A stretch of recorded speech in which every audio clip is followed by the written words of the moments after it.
Hello, sinners. I just wanted to drop in and tell you that My Horror Confessional is now part of the Ghoulish Podcast Network. In addition to producing podcasts, Ghoulish is also a publisher. Ghoulish Books has published dozens of horror books that have gone on to receive award recognition and even film adaptation treatments. Browse their spooky offerings over at ghoulish.rip and use discount code CONFESSIONAL for 10% off your order. And remember, ghouls, live spooky, die spooky.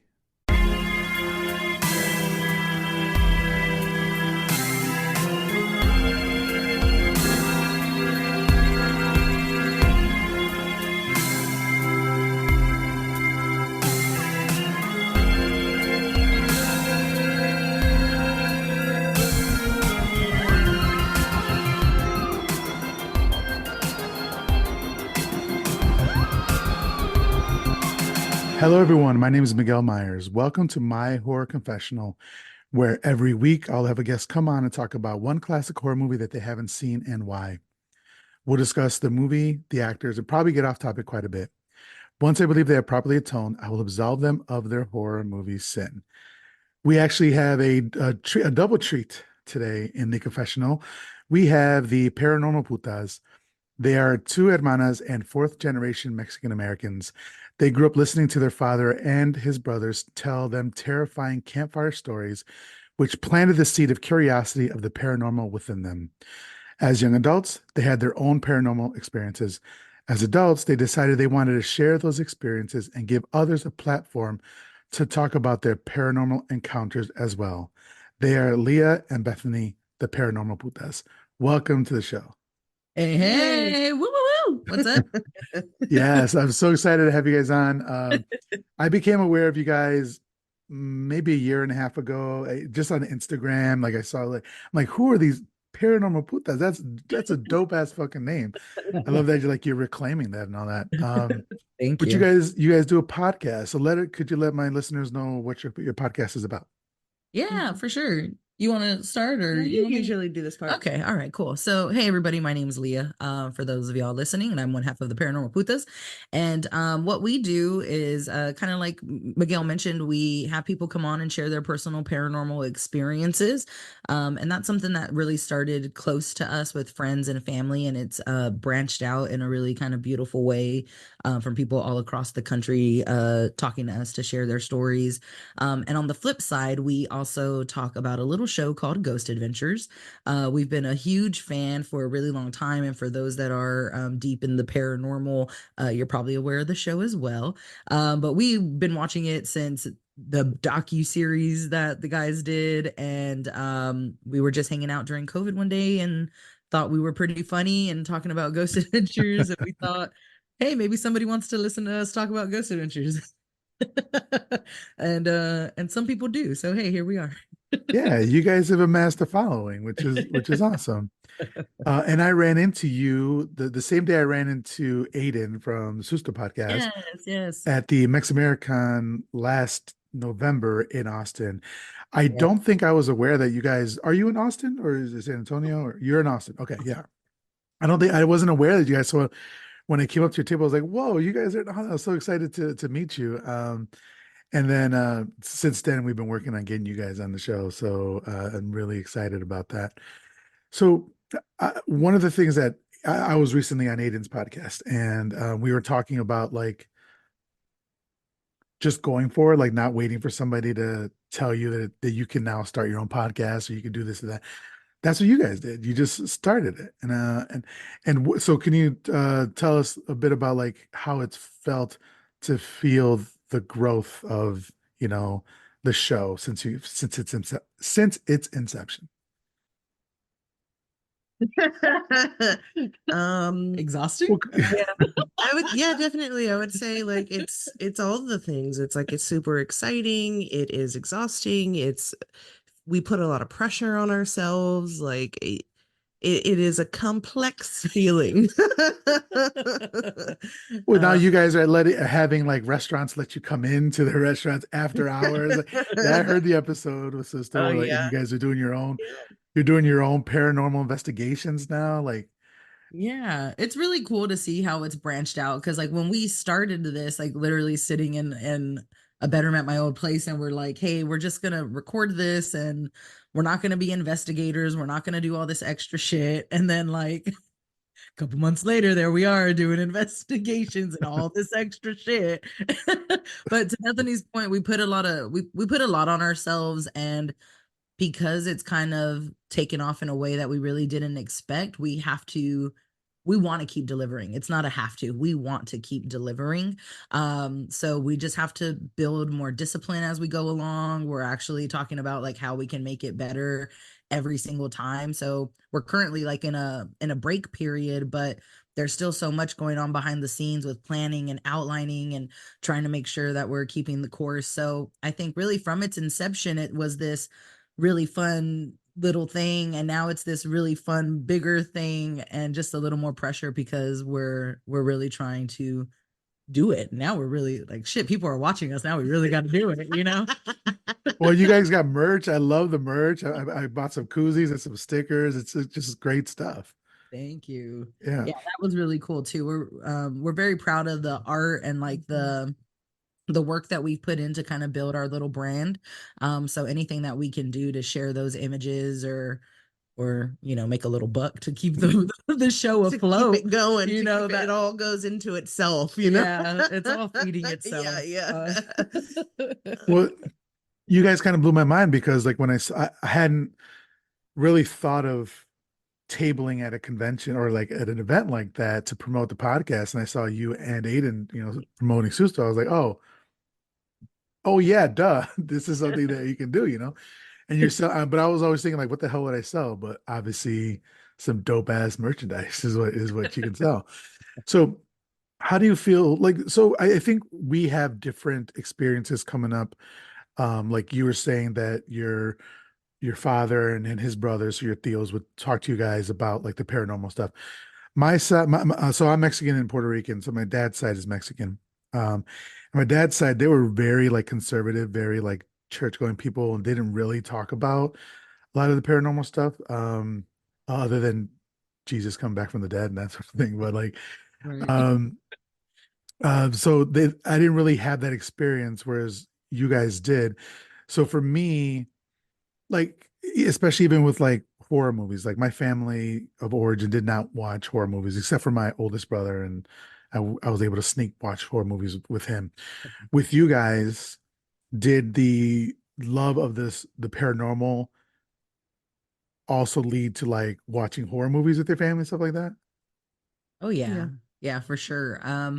It wasn't something that we ever really shied away from. And actually one of my most like profound experiences when I was younger, we were watching Creep Show. So it could have been like my mind messing with me, but because things continued after we were watching Creep Show, I was like, oh, okay, it wasn't the movie. But yeah, I can remember very vividly watching that movie and having my first paranormal experience, and I'll always keep them connected. So yeah, no, we grew up watching horror movies. It was like just the thing to do. Yeah. Yeah, so Yeah, they our parents didn't really stop us from that. And I actually asked dad once, I think I told you this. Like I don't know, I was probably in like my mid to late 20s, and I asked him, I was like, "Hey man, you didn't ever think that was a bad idea to like let us watch all the crazy shit like the fucking Exorcist when we were like 10 and shit?" Oh yeah. And he was like, "No, those are movies. I want you to understand that there are real monsters in real life, and those are not the ones." He was always very, people are the real monsters, and shit like Oh, that. That is true. Not so much like, some ghost in the corner. He was like, "No, that's just bullshit." Well, I see in the wall in the background for the people on the Patreon, you can see like you have a great Bride of Frankenstein poster and some other stuff. I saw some art of you guys as well. oh So yeah. this, so before we get started talking about the movie and a bit of your background stuff, can you let everybody know where they could follow you, how they could support you, buy merch, all that sort of stuff? When the new season's going to start, that sort of stuff. Yeah, definitely. So, of course, since we're a podcast, you can find us wherever podcasts are found. So that's Spotify, Apple, Google, iHeart, all the places. All the We're in things. places I don't even know where we are. Yeah. But if you listen to podcasts and you can't find us, shoot us a DM over on Instagram, Facebook. We're on TikTok. We're kind of on Twitter. I mean, we got an account, but we're not really like on it. Same. I stopped posting months ago. Yeah. It's kind of hard to maintain. We do also have paranormalputas.com where you can find all of our merchandise. And of course, we're on Patreon as well. And that's something that we just started Hell yeah. not that long ago. And we know times suck right now and inflation is high. So even kind of mentioning the Patreon, we get a little like ball in our stomach about it. But like Bethany mentioned, we everything that we get for the show goes right back into the show. So it's appreciated. If you want to support your local putas, that's how you can do that. I was giggling at the thought of somebody just Googling Paranormal Putas just because they're looking for something else and coming across you guys, and then they're like, "Oh wait, this show kind of rocks," and you just get a fan out of that. They'd probably be like, God damn it, they ruined my Google search. They're the only thing that comes up now. These bitches. So let's go back a little bit to the history of you guys with horror. So along with telling the stories, would you tell the stories to each other to kind of like try to spook each other, or was it like tell me a little bit more about the act of listening to your family, your father and your tios telling you that? It was, I mean, when we went camping, we'd sit around the campfire and our uncles and dad, they would all take turns telling their horror stories. Oh, that's so cool. And then same like on the weekends, we would go to our dad's house and he lived with his brother, so they would always like hang out in the backyard and drink and cook food and we'd be back there and it'd be kind of like camping. It'd be the same thing and he would tell us horror stories, or our uncle would be telling us the latest thing that happened to him in that house and we'd all be freaking out because we're all staying there like with our cousins and shit, so it was like a full house, everybody's kids and yeah, so I mean that was the main source of it, and then we'd watch horror movies, but like from like kid to kid, like between us and our cousins and stuff, I don't recall us ever like trying to scare each other or like telling each other horror stories. We just kind of experienced like horror movies together. Yeah, and I think to kind of add to that, like what I really remember the most and why these stories had made such an impact was our dad and our uncles were super theatric. Yeah. Like I can remember like them making the growling Yeah. sounds if there was a growling sound. And I vividly remember we're sitting like on the front porch on East Side on 4th Street, and my dad like kind of crawled a little bit, like he was like, "Rawr," like and like kind of he got on like all Damn, that is fours and kind of sick. to make the Demonstrate. story that much more impactful. And I like things like that stick with you, right? Oh. So we didn't have to turn around and tell stories. We would just sit there like, what the fuck? Oh my God. But what I say we would do is I think that it made us more curious. So we would do like the light as a feather, stiff as a board, or like who's gonna go in the restroom and call Say for Bloody Bloody Mary. Mary. And like, like we wouldn't shy away from doing those types of dares because we Yeah. were, oh, maybe something will happen because our dad and our uncle just said, crazy shit's going on. So I would say, yeah, we didn't tell stories, but we definitely did a lot of those like spooky little games. Ouija board. Yeah, Ouija boards and all that kind of stuff. A little more openly, I think because of what we got from our family. Yeah, that sounds like an amazing childhood. That sounds like a lot of fun. I just had a lot of church going. So but one of the things that you just said, like Bloody Mary, reminded me like when we lived in Chicago, we had a basement and my brother lived in the basement. My brother who got me into horror movies. And we would do the Bloody Mary thing. And it was a really creepy basement. There was not a lot of light. We'd have to go in the bathroom, and we did it one time. They closed the door behind me, and I said Bloody Mary into the mirror. Is it 3 or 5 times? I forget which one it was. Yeah. And then I tried to get the fuck out, and they closed the door on me and wouldn't let me out. Fucking bastards. Yeah, so a little bit of the childhood trauma just triggered, Oh, so I yeah. appreciate that. Yeah, that unlocked a memory. Yeah. Actually. Oh, yeah. Yeah. Leah used to turn the light off when I was taking a yeah. shower. Like I'd be taking a shower, she'd turn the light off in the restroom and be Start- like growling or like, I'm gonna start- fucking murder you. I'm gonna fucking kill you. I'd start talking like that. God damn, I'm gonna kill you. Yeah. Oh yeah, she would say some fucked up shit. Oh, yeah. Oh man, I love that. All right. I'm an older sister. That's my job is to Yeah. threaten her life every day. What's the difference in age between you two? 3 years? 3 years? Okay, it's very simple. My between myself and my middle brother is 2 years, but my oldest brother was like 8 years older than me. So Oh yeah, yeah. Our older sister, there's 6 years between me and her, and 9 years between her and Bethany. okay, so a Latina household. Yeah. Oh yeah. Basically. Yeah, so that's how I got to watch a lot of these horror movies was over the shoulder of my brother and his friends in the basement at night. Like it's awesome. So that's what my love of the horror films came from. But okay, so today Leah and Bethany, the Paranormal Putas, are here to confess their sin of never having watched Cat People from 1982. Is that correct? Yeah. Yes, Okay. it And let is. me tell you, it is a genuine sin. It is. I'm so disappointed in myself. Okay. That's that Catholic guilt, probably. So how did this particular movie pass you by? Is it one of the ones that you just had never heard of, or it was on your list, you just never got to it, or you don't like cats, whatever the fuck. What? Well, I think the opposite. We're both very much cat people. We both Yeah, have we cats. love cats. So I I think was like, hey, we're cat people. this is a fucking cat lovers movie. But it was on your list. Like we were just looking at the pictures and stuff, and we were like, "That looks fucking dope." Yes. So we Okay. picked that one, and then seeing the composer and like David Bowie's name and shit come Oh, yeah. up, It just and got cooler and we were cooler. like, "Fuck yeah, we're gonna." Yeah. You didn't realize how much frontal nudity was going to be in this, how much bush was going to be in here. To be fair, if I had known, I would have warned you as well. I haven't seen this one either. Now I saw the original version from 1942, which was surprisingly less full frontal nudity than this one from 1980. But yeah, so let's get started talking about the movie. So this was directed by Paul Schrader, who did First Reformed, American Gigolo, and Autofocus. Now, American Gigolo and Autofocus are like filled with sex, so it's no surprise that he would also do Cat People. I haven't seen First Reformed, but I would imagine there'd be something in there.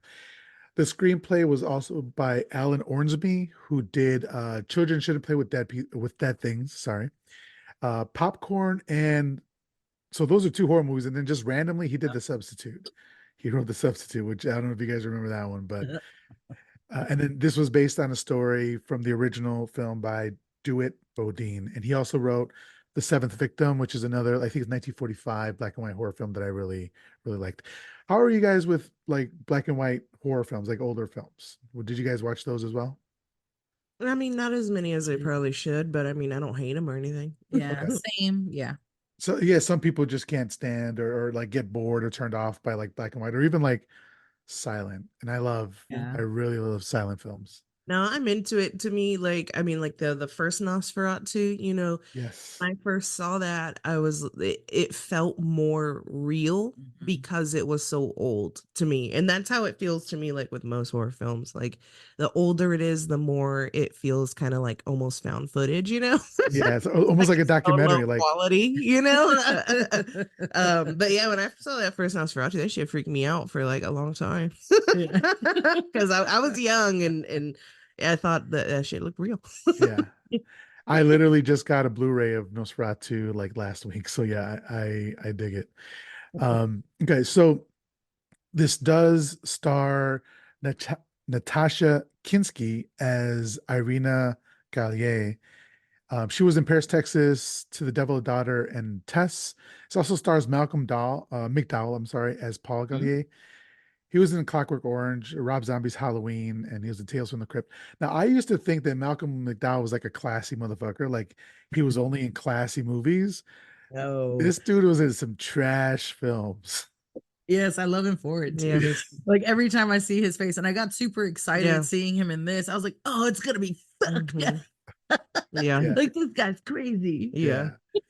But he indicated that he was somewhat reluctant to make the film at first because he recalled the original film as not being very good, which I don't agree with. But he was convinced by the director's take on the material with its focus on the erotic horror elements, which is funny because John Hurd, who plays Oliver Yates, actually recalled he felt like he almost turned the role down because he thought they were making a porno film. Yeah. But John Hurd is from Big, Home Alone, and Awakenings. He's the dad in Home Alone, and he is a sexy motherfucker in this movie. I didn't know I didn't know he had it in him. Like we He kind of see, bothers me, and I know we'll get there, but I'm like, there's a point where I'm like, this dude has no riz. It's like this dude has no yeah. There is a riz. point, yeah. Yeah, but we'll get there. We'll get there. We'll get there. Annette O'Toole as Alice Perrin. She was Lana Lang in Superman 3. She was in 48 Hours and Nash Bridges. Then we have Ruby Dee as Famali, which is just fucked up, and we'll get to her name as Famali in a second. But I just wanted to pause for a second and talk about Ruby Dee because she was an actual icon. She was an American actress, poet, playwright, screenwriter, journalist, and civil rights activist. She is best known for originating the role of Ruth Younger in the stage and film versions of A Raisin in the Sun, which is one of my favorite movies. She also starred in the Jackie Robinson story, Do the Right Thing, and American Gangster. Her debut was in the movie That Man of Mine in 1946. So 46, that's like 30, over 30 years um before this movie Cat People, and she looks amazing in this film, and she did it for so long. Um she was nominated for an Academy Award for her performance as Mahali Lucas in American Gangster. And then she stands as the second oldest nominee for Best Supporting Actress. Um, she was, sorry, behind Gloria Stewart, who was 87 when nominated for her role in the Titanic. So Ruby Dee died in 2014 at her home in New York from natural causes at the age of 91. I just wanted to shout out Ruby Dee because I think she's an amazing actress and just an amazing woman altogether. Yeah. This also starts Ed Begley Jr. as Joe Cree. He was in A Mighty Wind, Best in Show, Pineapple Express. And then David Bowie does a song for the show for the movie, which was good. And then the music was done by Giorgio Moroder. He Woo. did Top Gun, Flashdance, Midnight Express. He's been dubbed the father of disco. Yes. He's still currently working to this day. He has a song out with Mary J. Blige featuring Remy Ma and DJ Khaled called Gone Forever that came out this year. So the man is still working. It sounds like you guys are familiar with him as well. Yes, I'll say like when I saw that pop up on the credits, like music composed by Giorgio, I was like, hold on, wait, is that the Giorgio Moroder? Because, and I'll tell you, like obviously you listed some really awesome soundtracks. I never put Yes. all that together. It was honestly Daft Punk who has a song about him being like the guy who like did synth like for the first time ever. Like he's the reason synthesizers are like what they are today. And so learning that through Daft Punk, I was like, oh shit, who's this guy? And now I see his name on all these super cool fucking soundtracks and songs. I'm like, oh my God, this guy's awesome. And then so hearing the music throughout the movie, I was like, oh, this is so good. It's so good. It literally made my ears jizz. And I don't know if I can say sorry. I mean, This is a family show. No, sorry, I'm just kidding. I'm just kidding. yeah, you're gonna have to tell me what I can and cannot You say. could say literally anything you want. Okay, great, because we're the fucking paranormal putas. Yeah, imagine if I just was bleeping out your name. Hey, welcome to Paranormal Beep. No, so it was really good stuff. Yes, we're huge fans of both David Bowie and Giorgio. So I'm gonna have to look up that song by Daft Punk because I wasn't aware of it. I feel really bad that I wasn't aware of this man until this movie, looking him up for it. So I'm gonna have to look up that song. Oh yeah, I think it's literally called Giorgio. Like it was on their last album. They haven't done an album in like over a decade. But yeah, and it's great, and it kind of tells the story, and you hear voice tracks of him talking about, well, I just use the synthesizer, and when I use the synthesizer, you get this sound, and like it's so good. So yes, So please. Bethany's about to rock out right now. Always. All right. Um, so before we get started talking about the actual movie, I just want to say that the species of big cats in this movie were black panthers, and they're actually leopards. The term panther is a generic term for any large cat. So I go back and forth between saying panther and leopard. It's the same thing. Um, their distinctive black color was derived from a genetic recessive trait known as melanism. And Malcolm McDowell actually assumed that they were just cougars who had been spray painted, but that wasn't the case. So Wow. That's wild. Wow. Wouldn't doubt it, that being a thing at one point. yeah. Well, Yeah. there's one scene where I was trying to look it up, but I couldn't find information on it. But there's the autopsy scene. I'm like, how did Yeah. I mean, I know they cut back and forth, but there's one where it has to be a cat or like an Yeah. actual cat, So we'll get to that. But so the film starts with a completely red screen and a pulsing 80s score, like you were just talking about. We pull out to see that we're actually in a desert and the wind is howling, and we see skulls and bones halfway covered in sand. Um, then it's a pretty good start so far because we see David Bowie's name, and I was like, I always love to see that. Have you guys seen, since you're Bowie fans, have you seen The Hunger? No, I haven't. No, I don't think I have. Yeah. Okay, if you're a Bowie fan, he plays a vampire in it, and it's with Catherine Deneuve and Susan Sarandon, and it is as sexy, if not sexier, than this movie. Like lots of sex and stuff going on there. So I think you guys might like that one as well. So we keep pulling out slowly to reveal that what we thought was just one skeleton to be dozens, if not more. Then we see a striking image of a big cat, like a panther under a huge, ancient, gnarly looking tree. For the Patreon, it's literally my background. Um, and then it's looking off towards the ruins of a city, like in the background. I wasn't sure if this was going to come back. It doesn't. So I don't know. Were you guys? Did that make sense to you at all? Like what was happening with like the city in the background? Did you have any thoughts on that? Oh yeah. Well, yeah, I think I asked, like, are we in the past or the future? Yeah. like I don't know where we are right now, but there's a lot from that opening scene or like Yeah. sequence where like we don't come back to any of it. No. And I'm like, okay, but I need answers. Like what is happening here? I mean, I got that, like, we were looking at where this kind of originated, like the cat person, you know what I mean? Yeah. But of course, it's all very vague and just kind of like, it reminded me of like the first Slayer from Buffy. I think we even said yeah. that. We were like, it's the fucking first Slayer and shit. Yeah. But yeah, I think because to mention like the tree, there's also like a bunch of red ribbons that they hang from the tree, or like that you see hung from the tree. And it's like, what does that mean? Is that how many, women were, Cat people. Oh, yeah, like so, and we don't know. Like they didn't answer that for us. There are some pretty interesting things going on that I'm like, yeah, what's going on? So yeah, you do kind of just have to draw your own conclusion, but like or even then when they tied her up and stuff, yeah, and it's like, what happens like in that test, like what is that test, because the cat comes up to her and it doesn't attack her, but it's like, what if it did? Does that mean she's not a cat person? it just sort of like gives her a hug, right? Yeah. Whispers sweet nothings in her ear. No lie, that's literally the note. Like, okay, so if you notice us looking down and stuff, we have our notes right here, but it says, did the cat make out with her? Did it just leave a hickey? Did it bite her? Did it whisper? Like, what the fuck did the cat do to her? It was going pss, pss, pss, pss. Yeah, really. and we don't understand why any of it happened. Yeah. But here we are. But I understand that it is like a part of like the origin of the cat person. Like you get that. But it's just kind of like, what exactly is happening? Yeah.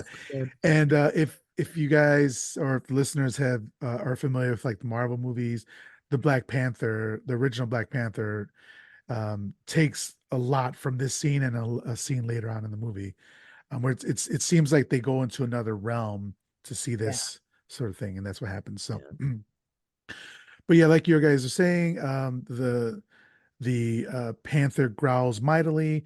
We see some ancient looking people like in shawls and animal skins, and then some men in leopard spots. They're either painted on or tattooed on, I'm not sure, but they take a woman by force to the tree and tie her up.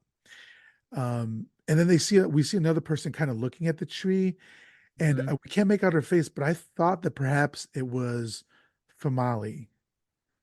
I don't know Oh, if she's like an ancient person or not, then it's never revealed later in the movie or anything like that. But yeah, so then the panther comes up to her, whispers sweet nothings in her ear, like you were saying. But and then the scene fades, and then we see that woman is leading. Is it another woman or is it the same woman, the same girl? Because the woman who's tied up to the tree had like curly hair, and this woman has long straight hair. So I don't know if like the cat did her hair, or if it's just, was it a different woman? I I don't thought it know. was a different woman. I thought Okay. it was like kind of showing the next generation or like that it's Yeah. a thing that happens over and over. Okay. Yeah. Okay. That was just my personal take, to each their own. Yeah.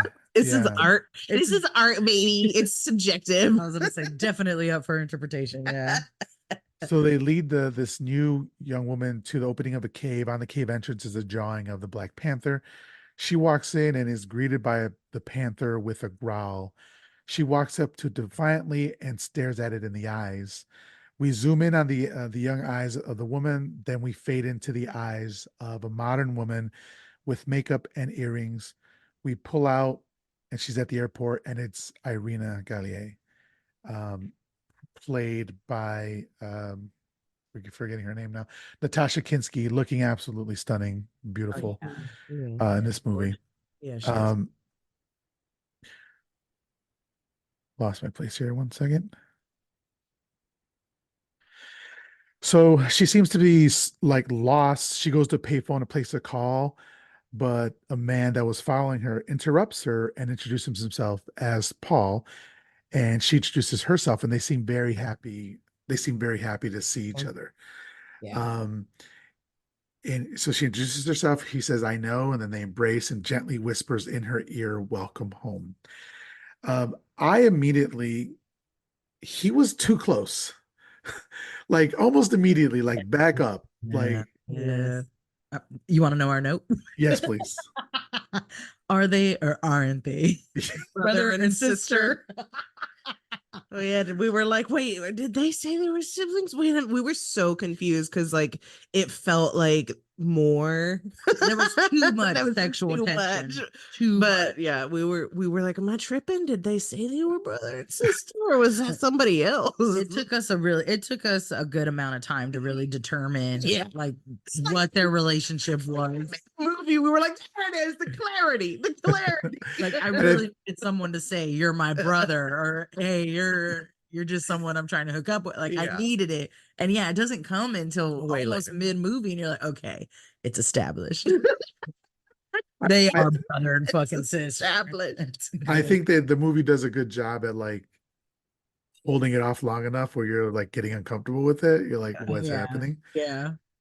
But I was gonna say, as far as the sexual tension, I think at first it was definitely just Paul Oh with the yeah. sexual tension. Like she's just like, I'm here, I've just arrived. Yeah, yeah. She's Yeah. not thinking of hooking up with her brother No, man. as And much as like her brother's thinking. that kind of shit. Yeah, he was just yeah, he was too close. It was very uncomfortable. Yeah. So, but he welcomes her to New Orleans. And to me, it was like, this is 1982. It's wild how people used to dress up to go to the airport, suits and dresses. Now you go to the airport, it looks like a Walmart. And I'm like, Yeah. yeah, I'm judging Walmart people. I'm a Target man. Okay. Whatever. I'm just a Uh, gremlin. I don't care. Always look like a troll. just shot glass at the store and all that. So they take a taxi and then they arrive at like an older looking home in the middle of the city. And this again just makes me want to go to New Orleans. I've never been to New Orleans. Have you guys? Yeah. Yes, we love it out there. You Yeah. need to go. Okay. Well, you guys, I mean, you were born and raised in Austin, it sounds like, right? And so New Orleans isn't too far away. It's like what, 4 hours away or something? Or More is Uh, it like 6 to 6 hours away? Okay. 8, maybe. Yeah. Like bad if Damn, there's I don't know shit. traffic. just depending on traffic and how much you're speeding. Yeah. We Yeah. drive fast. Yeah. Yeah, it's on the to-do list. Because Do it. I was gonna Yeah. say I just moved here, but I've been here since 2015, so I don't know what the fuck I'm talking about. So we come to find out that Paul lives by himself with his housekeeper Famali. It's basically the word female, to look after him. We find out that so here he says, um, "This is my sister," but it's a short line. If you could have missed it, right? Yeah, So that's why we were confused. We were like, "Wait, didn't he say that?" And Yeah. yeah, questioning ourselves and kind of like, "What? Who did he mean?" So yeah, and Famali greets. Oh yeah, he could have been like, Irena, this is my sister Famali, that sort of Yeah, thing. we I that's wanted what. see. Yeah, we debated that. I was like, "Well, they grew up in a foster home. They're orphans. Like maybe they like were foster Yeah, family." yeah. But Famali greets Irina warmly, and we find out how Famali got her name. Basically, they put it on her birth certificate, and the woman who raised her didn't speak English very well, so she thought that was her name, and they pronounced it Famali. I don't remember if that was in the original, but I kind of don't like that for her. I wish she just would have had a Yeah. regular name. I also Yeah. don't like that he has a black maid and like in New Orleans. And I didn't like the whole aspect of this. Excuse me. Later at dinner, Irene wants to call her, I believe it's the adoptive family. She calls them the Robinsons. Paul seems annoyed that she wants to call them, and she's like, just call them later.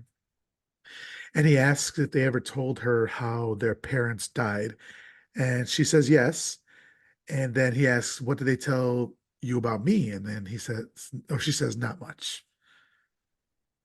Yeah, because he's a weirdo. Yeah. She probably didn't need to know much about that. Well, it come to find out that there's exactly what you're saying. There's probably the reason why, because he was in and out of mental institutions his whole Yeah. life. Yeah. So probably that was why they didn't tell her. And I apologize, my allergies are messing with me, so I'm like coughing and sneezing a little bit. So she said that she used to fantasize that he would come to rescue her in the orphanage. And he said he had the same dreams. I'm thinking, I think you had different dreams. Yeah, I don't think his ended with a rescuing. I think his Yeah. had a different ending Yeah. after that. But yeah. The definition of rescue is different. Incest. We're talking incest, people. Just know it now because it's going to happen later, or Oh, it's yeah. going to come up later. There's more coming. We're getting there. Yeah. So later after dinner, he asks if she remembers when they used to practice for the circus. And she seems surprised by this since this is the first time this is the first time she remembers meeting him. But he then shows her a wooden case filled with various items. But um, I was at this point, I was like, that's not the weird thing. The weird things in the case aren't the weird thing. The weird thing is how fucking close he is to her Yeah. and like Yeah. snuggling up to her, like and smelling her hair and that sort of stuff. I'm like, Yeah. back the fuck off. And she actually even like shrugs him off. Yeah. Yeah, very creepy. And this Mhm. is where we start questioning everything. Like, what is Yeah. going on here? So in the cabinet are all that's left of a circus that was owned by their family, started by their grandfather. And we see a picture of her parents standing next to a lion. And she says that she envies Paul for having gotten to meet their parents. And so apparently they died when she was just little, and she doesn't remember them at all. Paul shows her that she knows how to. Oh, sorry. Paul shows her that he knows how to juggle, and then he starts a poem. Then Irina starts juggling, and she knows the same poem. So I don't know if there was some sort of psychic connection going on between them, because it is hinted at in the movie, Yeah. and that she knows what he's thinking, Yeah. which is weird because then she probably knows that he wants to have sex with her, which is disconcerting. But that's the other thing that makes it like confusing. Like, how do they have these memories and they were orphan. Like, at what point, what's the timeline, I guess? Like, at what point did they become orphans? And if she's old enough to know how to juggle with him, like, and they have this, why is she not old enough to remember her parents? Like, they had to have been, like, I don't know. Was it all happening in the orphanage, I guess? Is that what it is? No, I mean they were separated. I think they're separated. So I think perhaps Doesn't make sense. I thought perhaps that she was blocking it out due to like so it's a mental block from her trauma that she didn't want to think about. Yeah. It could also fully be a plot hole because there are some pretty big plot holes Oh yeah. in this movie. So Yeah. Everybody was high back then. There's just literally the director one day got so high that he refused to come out of his trailer and they lost one whole day of shooting. So you're like spot was on. getting blazed in his winnie. Yeah. The drugs were a lot purer back So, then. I mean, Less chemicals. yeah. So it was probably just like establishing that psychic connection or something. He was like, yeah, that's good enough. Let's go. Yeah. So at night we see her sleeping with the picture of her parents now next to her bed. Um, it's a full moon, looks gorgeous. Famali is like doing her housework, and then Paul enters the room and she gives him a disapproving look, but he carries on and goes up the stairs to Irena's room. So even Famali's like, really, dude, the fuck are Yeah. you doing, man? That's you're nasty.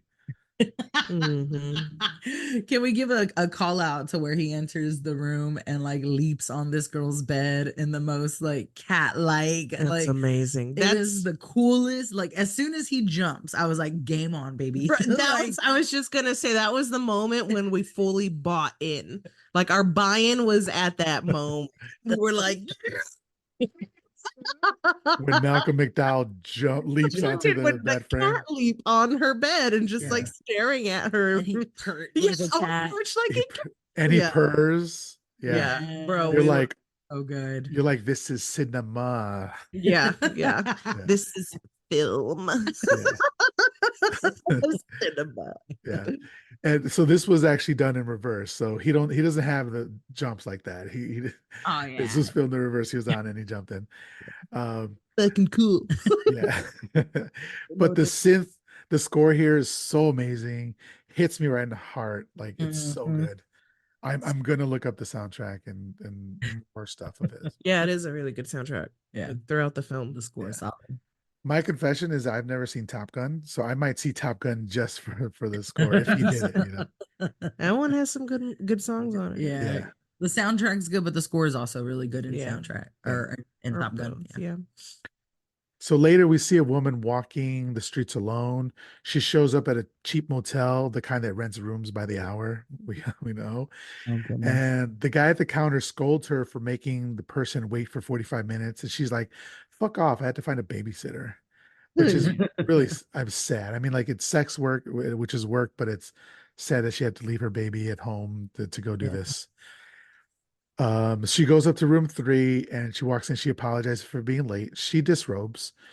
And then she runs down the fees with him. She's like, $25 gets you a massage and only that.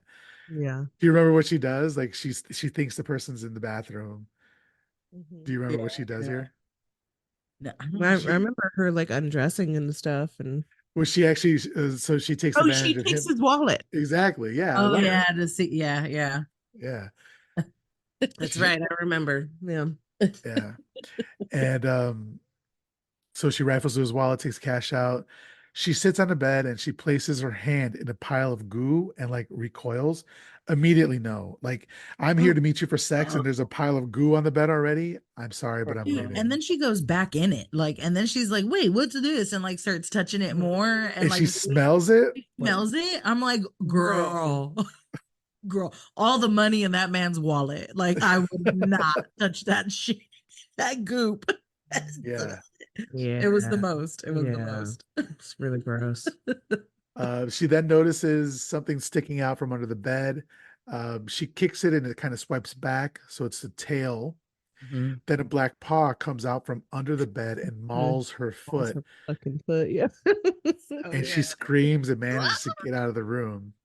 But the special effect of or the practical effect of the mauling looks really great.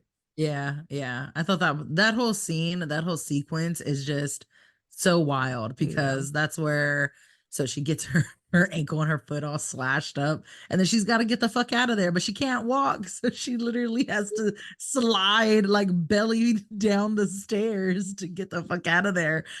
Which makes sense, she's running for her life without fucking feet, so she's doing the best that she can. But I think this is our first boob shot. Yeah. And can I just say, it was the most ridiculous boob shot I'd ever seen in my It was life. the best. Like it was like almost, and Bethany made the comment, like it looks like they cut and then come back and the bras just open. Like Yeah.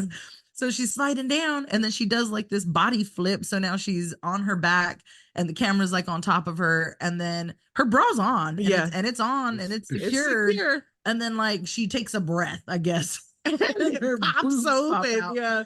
And I'm was gonna like, be honest. I thought I did it with my mind when I was watching it. that's kind of the impression you get. Like the only way this bra would have opened is by some fucking divine force. Made no fucking. We rewound it. It made no sense. We were like, what?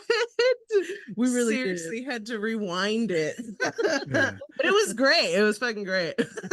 There's a lot of gratuitous female nudity in this movie. Oh, yeah. I mean, in the 80s, it was early 80s, so basically like late 70s. Everybody was high off their asses. Like, Yeah. Having a good time.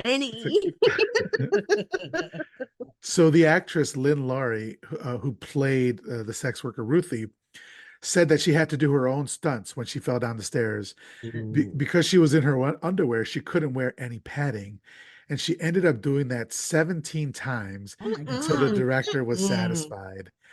And to make it even worse, he told her that he wanted her bra to pop open and reveal her breasts when she hit the bottom. She thought it was a ridiculous idea, but went along with it. Later, in an interview with Femme Fatale magazine, she said, basically, I think that Paul wanted to get a shot of every woman's tits in the movie. Yeah. It was either him or the studio, but someone wanted it. Oh, Every yeah. single female outside of Ruby Dee in the movie has a tit shot, which is that is valid. Like, it's ridiculous how much, like you guys are saying, I'm saying it's 80s, but like every single woman. Yeah. And then why not? Why didn't we see Ruby Dee tits? Like because she's older. Like I'm not advocating for more tit shots, but why specifically her? Oh why yeah, not? we're ageist with our tit shots. Yeah. Young. It's very creepy. That's Hollywood. Yeah, for sure. And also horror films, man. It's yeah. it like, especially in this time period, like horror films, nudity all the time, man. So the next morning, we meet Dr. Yates and his crew. Also, Oliver Yates, right? Yeah, Dr. Oliver Yates and his crew. They're from the zoo. They arrive to deal with the black leopard. So what happened is it's trapped in the room upstairs. They go to the front desk where it's revealed that there's a hidden camera in the room, which the worker says is strictly for security purposes. I was like, man, everybody's a creep in this movie. They say that the leopard is still under the bed and must have scared away the John because the John's clothes are still there. So the movie for a long time kind of doesn't, you don't know whether or not, is it Paul? Yeah. Paul has been turned into, like, is able to turn into a panther or not. Right. Where did you guys, at what point did you guys catch on that it was Paul? I think pretty quickly. Yeah. Pretty Yeah. immediately. As soon as the goop was on the bed, I was Yeah. like, girl, he transformed. Or like, oh no, actually, I thought it was a hairball. Oh yeah, Remember, yeah. we were like, oh fuck, he fucking threw up a hairball. It very well could have been too. So we knew. Goop and hair. Yeah. So we were like, logically, that's a hairball. We are cat people. We know. Yeah. But the movie makes it almost like it's almost ridiculously long until they finally tell you that it's Paul turning in to Panthers. But I was like, I'm not gonna hide it in my review or while I'm talking about it. It's immediate, almost immediate that we know. Right? Oh yeah, and they do I don't know, I guess a good job. Like he gets a little crazier every single scene. Like as soon as Irena's around, like he's already like, okay, I gotta be with her. This is my sister and I need her. And and he just gets a little crazier, a little more unhinged every time he's on camera. So I Yeah. think that right there is the dead giveaway that this dude's going through it. Yeah. So they had no idea how the cat got in. There's no fire escape. There's the windows have bars on, and there's no like back door. They devise a plan to knock out the cat with some ketamine. Basically, Oliver climbs a ladder to the window and plans on shooting him from the outside of the room. Alice and Joe, his the other workers from the zoo, assist in getting the cat out. She uses a walkie-talkie from the front desk to tell him what's happening in the room. And then Oliver almost falls off of the ladder, but manages to end up shooting the enormous cat with a tranquilizer. This causes it to go crazy, climbing all over the walls. It even charges at the gate and window suddenly.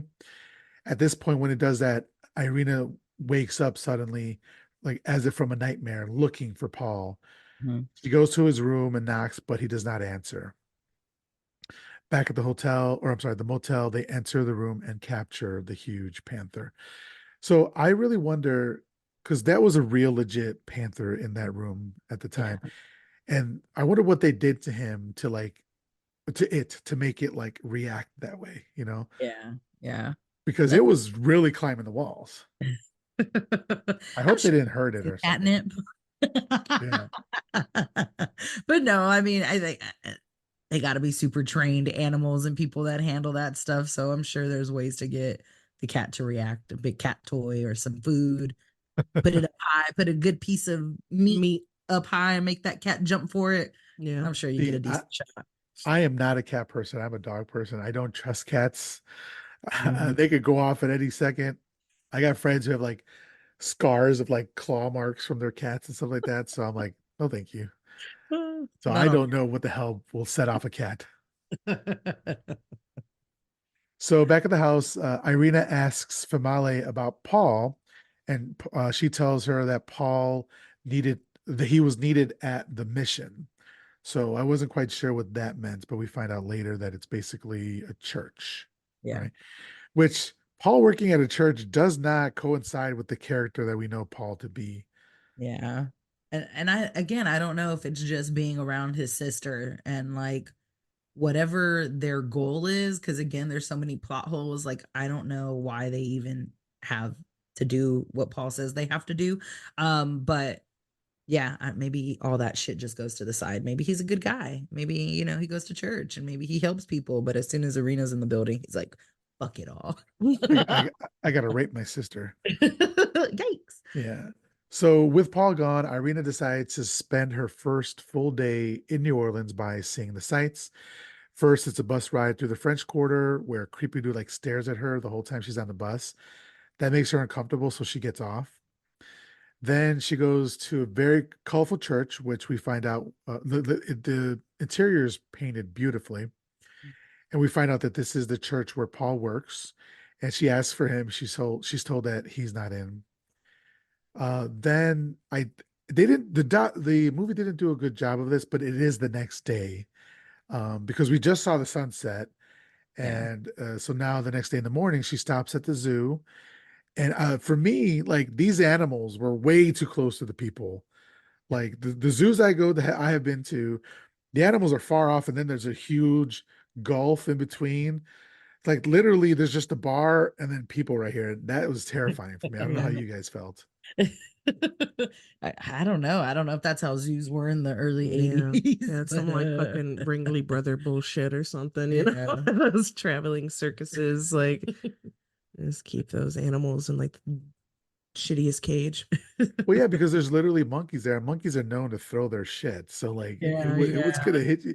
If I get hit, if I get hit by a monkey shit in the face, somebody's gonna die. I don't know. Something's happening. That's a lawsuit waiting to yeah. happen. Uh-huh. So she's fascinated by the new panther and she starts sketching it immediately. Um, Inside, Oliver is discussing what they're gonna do with the new panther. They're gonna declaw him, they're gonna do a root canal, they're gonna file down its teeth. And I was thinking, oh, poor Paul, like he's really gonna Uh, go through it. And Oliver says that there's a dentist in town. I'm sorry, there's a dentist in town who does it. He also happens to work on humans.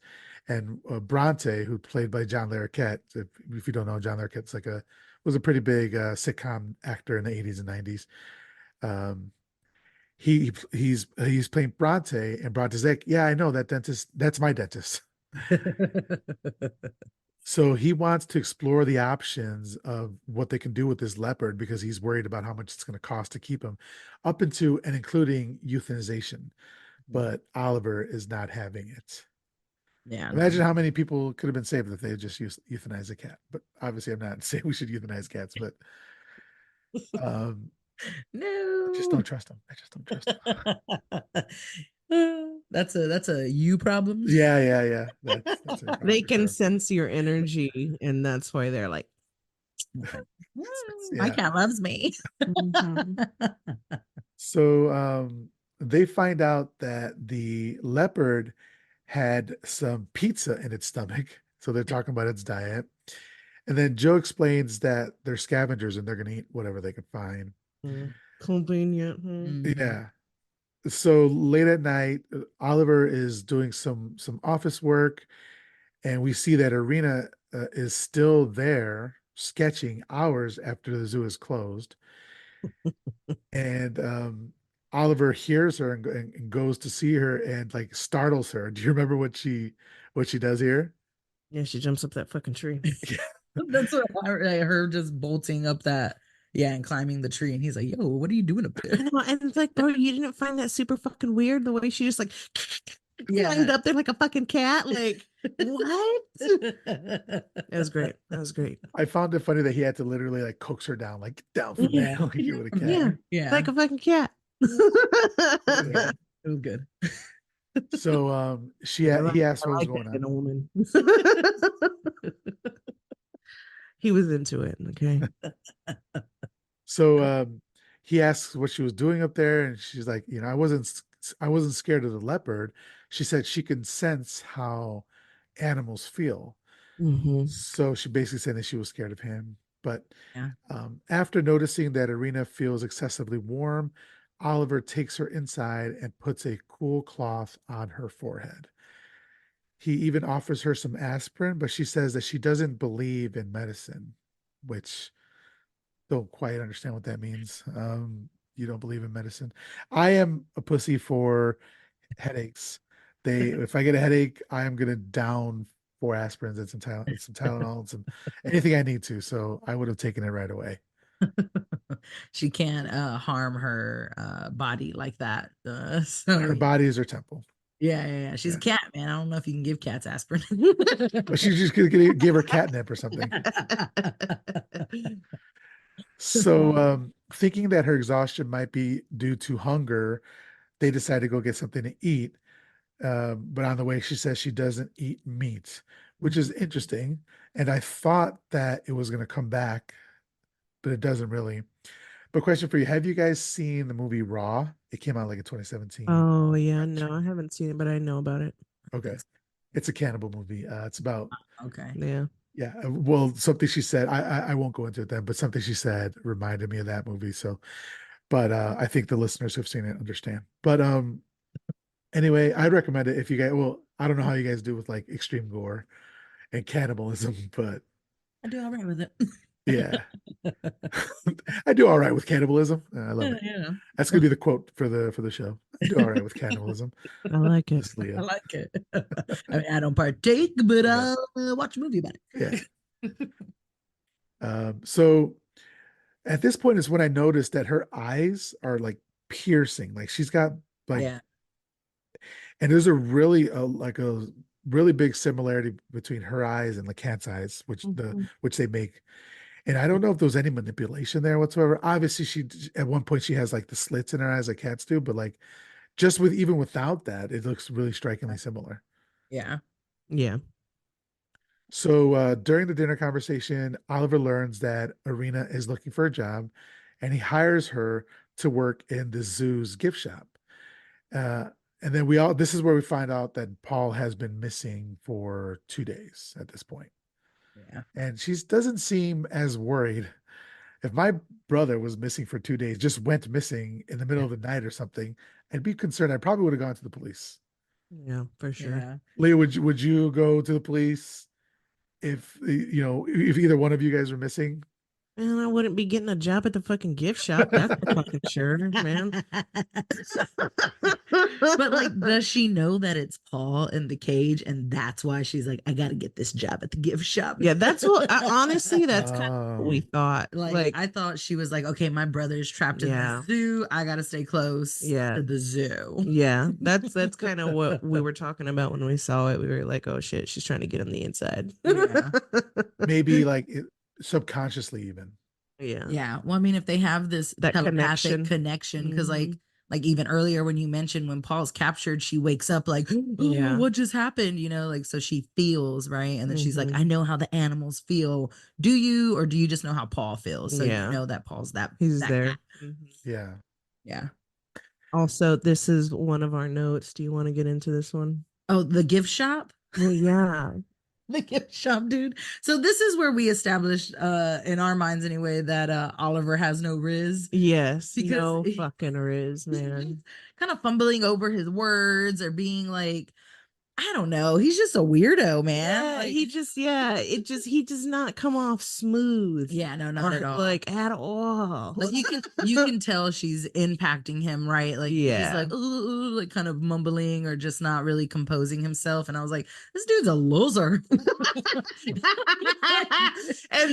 But then she gets a job at the gift shop, right? Oh yeah, And yeah. fucking Bev Marsh comes along. What's her name? Alice. She was also Bev Marsh. That's in it, right? So she fucking comes along, and I'm like, God, she's the fucking Fonz, man. Like she comes over and she's like, you just gotta pop the register, and it works just fine. Like like the fucking Fonz opening a locker or some shit. And I'm like, damn, now she's got riz. She's got riz. She's got riz. She And was cool. that night she asked fucking for them to go out to get a drink or whatever. Oh yeah. And I was like, she's already got a date. It was good. It was good. So I like that. I like that she's like a girl's girl. Like she's not intimidated or threatened by No. Irena at all. In fact, she's like, let's be friends. Actually, so I thought that there might, after the movie, it kind of did feel like there might have been some kind of you're my competition. Keep her, Later on in keep the her movie, close. Yeah, keep your enemy close, right? You know what I mean? Because she was in love with Oliver still. Yeah. Like, they're kissing each other in the mouth, like her. And it was never established what they were, Yeah. Mm-hmm. Mm-hmm. Yep. But I mean, I liked her and I wanted them to get together, but because I wasn't feeling Oliver, man. At one point, I think it was when they were having dinner, Oliver was telling Irena, like, oh, joking around, oh, I have that effect on women, like women run for me. And she was like, oh, do they? Yeah, like, yeah, for no, real. No, not really. Not really. But does come back a little bit later on in the movie, which I like how they did it. But anyway, we see some scenes of life in the zoo. They're washing the elephants, and there's an orangutan that has a TV in its cage and it's watching its programs. It's so cute. Yeah, I thought that was hilarious. So then, sorry. So Alice introduces herself to Irena, and the two get dinner at the bar, and Alice scares off some dudes who are like hitting on Irena like immediately. And she then confides in Alice that she's a virgin, and Alice cannot believe that. So first of all, you just met. I don't know how it is with women. Maybe it is with women. Maybe it's just me. But like, no, it's weird, like bro. confessing. Okay, confessing your deepest sin. Maybe not sin. Deepest secrets, I should say. Someone you just fucking met. And also, why does it matter? Like, why is this such a point of focus? Like, yeah, I think that was a note we made. Like, one, of course, the hot chick's the virgin. Like, oh, she's so beautiful, but so innocent. So it's the typical trope. And then of course, right, that has to be the premise. Like, that has to be why Paul's so fucking crazy. It's because he's gotta have his sister's fucking virginity, I guess. And it's just, I mean, later it's real weird. Later we find out like the significance of what happens when they sleep with people, but like, of course, like a fucking course. Like, so typical. Let's center this movie around a woman's virginity. Yeah, it's a major plot point. Yeah. Yeah. Oh, and then in that scene, that woman shows up. She's like, Hermana. Oh yeah, that was cool Never to see her again. come back.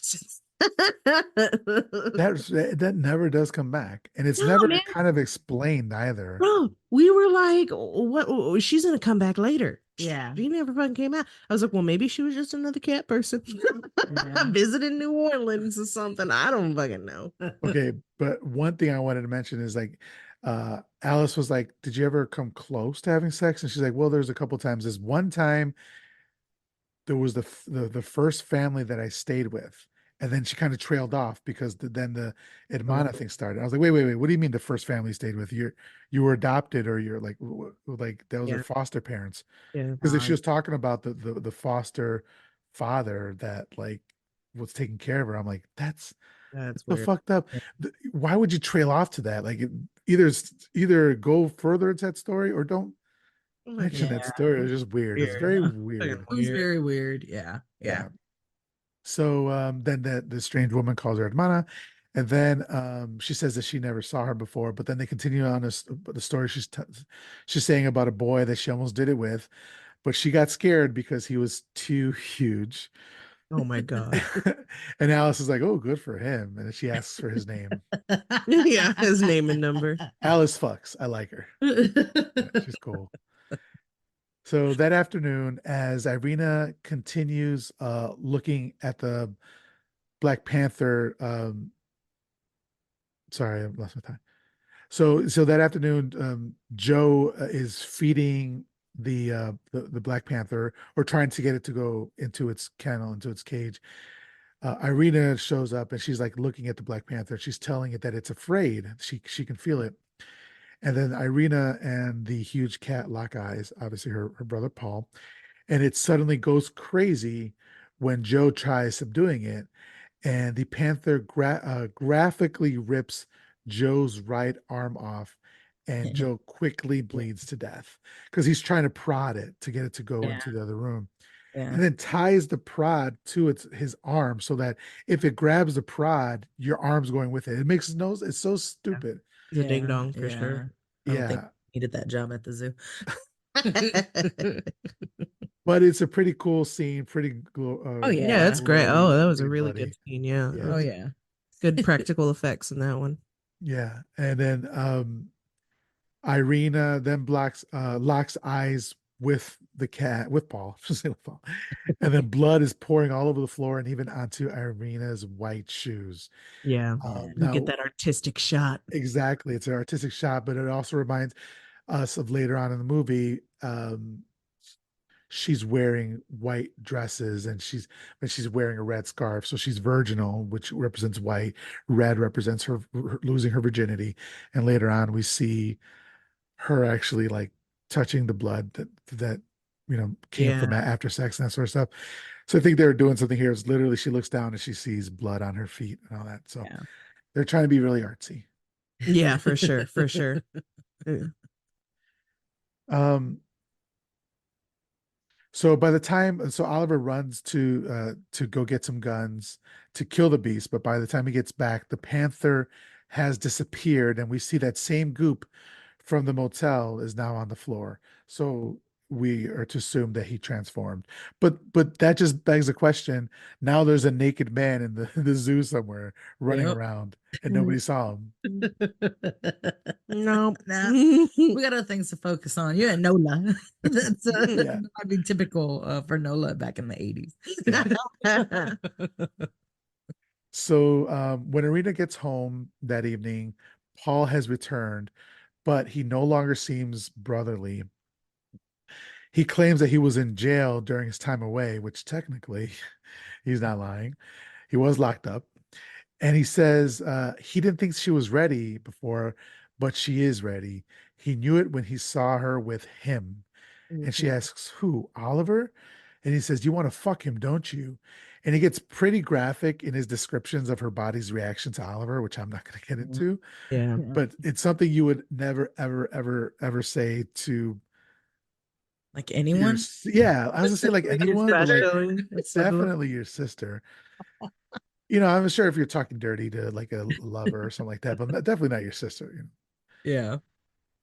No, or that was or good. I sister. think, and I think we mentioned this scene too in our Yeah, notes. we Like do. he says things like, I'm the only one who can touch you, or like talking about what animals. Well, he was talking about their animal instinct, and he's like, just trying to reel her in by relating Yeah, to her, and he's like, "You can hear the animals call your name, can't you?" Like, yeah. and she's like, "I hear it too. Stop." So, Spot on impersonation, but from Yeah, Malcolm McDowell, really good. yeah, that's good. So she yells at him to stop, and he tries to continue tries to get Irina to have sex with him, telling her that he's the only one who could touch her, and she's the only one who could touch him. And do you remember that as a child, the animals would call your name? mhm. And he says to just take um, Paul's head into her mouth like an egg, and basically to kill him. But she doesn't want to. And at this point, he's like fed up, and he like assaults her. Mhm. And she wants nothing to do with having sex with her brother. And she looks into his eyes, and she can see that his eyes are now cat's eyes. Yeah, Yeah, that was yeah. great. That was. Uh, yeah, good. I think this is where we find out right about their parents in this scene. Is that right or no? Not in the scene, no. Okay, cool. It's Yeah, in like this. yeah.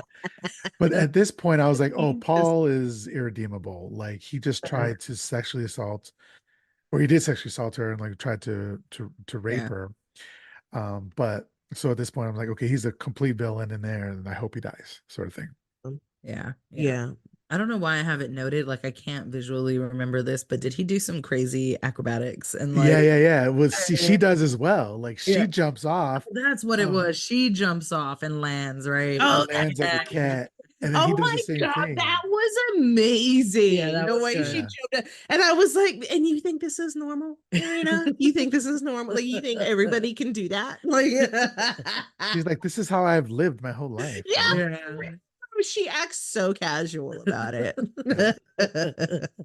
So then she runs on the street. Paul's actually chasing her a little bit.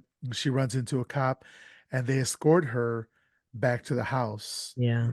However, a police cruiser pulls up with a police dog, and the dog starts going nuts.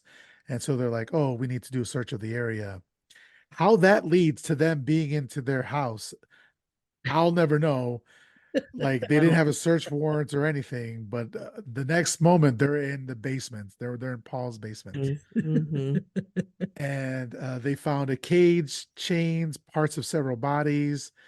The Detective Brent, explains that they are connecting the death of several sex workers in the area over the years to Paul's basement. Mm-hmm. And then Paul, like, apparently what they're thinking is he's a serial killer, killing these sex workers and then feeding them to the panther to get rid of the body, Yeah. which Yeah. in and of itself is kind of a, a cool like horror movie concept, let alone just adding this whole cat people thing to it. Yeah. Yeah. I think Uh, that's where this part comes in. Yeah, this note. Oh, genital rippage. Yeah, because they talk about the victims and yeah. all of them, their genitals were ripped. We're ripped out. And I was like, really? Bro, Yeah. is that necessary? Just going straight for the He's goods and just like, come on, bro. Yeah, Paul's real demented, y'all. Paul's got problems. And I wonder if it's like it's happening during sex or if it's after the sex. Like, do the women at least? I'm sure he's not pleasuring them anyway, but like, No. but he's just there purely for his own pleasure. Yeah. Oh yeah. So they say that Paul has been in and out of mental institutions since the age of 12, and his parents were killed. Actually, his parents killed themselves at the age of 10 when he was 10. So we find out later that I'm just gonna say it. We find out later that the parents were actually brother and sister as well. So like to find out that they killed themselves, I wonder like, yeah, of course, like who would want to live the life where you are like married to your brother or your sister and then you're having like it's incest with incest and you're having kids with them. It's just I don't know. Like Oh, I would, that makes sense to me that they would kill themselves. Yeah. yeah, it's, I think it's stated though later, like, isn't it they want to mate with each other so they stop transforming or some shit like that? It's something like that. It has something Uh, to do with their transformations. yeah, yeah, and we'll get to that. I don't remember exactly what it was, but they do explain, Yeah. why they did. yeah, Well, they tried to explain anyway. Yeah. I don't think the writers even knew what the fuck they were yeah. It didn't make any Yeah. How are we going to be able to get a dude to fuck a cat? That's all I want to know. doing. So we find out that there were circus performers, and that Paul grew up around big cats, so he's comfortable with them. And they think that they Paul might have been the one keeping the escaped panther, so they call the zoo.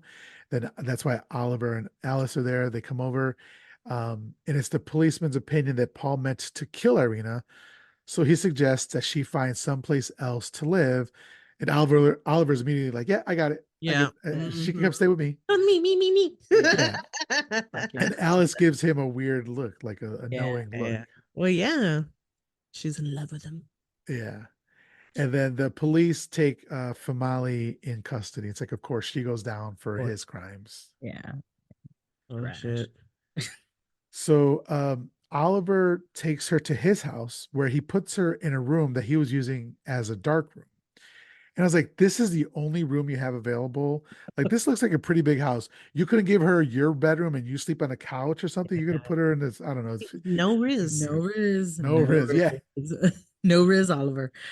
But I think we mentioned too in our notes the car ride that him and Arena have on the way to his place. He's really touchy, like Yeah. on her. Like he goes in and Touches touches her her face a lot, and he's like saying crazy things. I think even one quote we made the note of, and he's like, "I'm gonna buy you a plantation," and like he's just doing the most. And I'm like, dude, like calm down. Like, Yeah. okay, I get it. You know, you want to bang the chick, but he's like, it He's was just too coming much on real strong. And like Irina just I don't feel like she is reciprocating or like at this point. at this Yeah. point, like I at no point really did I Yeah. feel like she actually liked him. And I Yeah. was like surprised at their relationship. I was like, what? I mean, he's simping for her, basically. Yeah. Oh, yeah. Yeah. Hard. Um, but yeah, so that next day they drive out to the country, and this is what happens where like he's touching. Even when Yeah.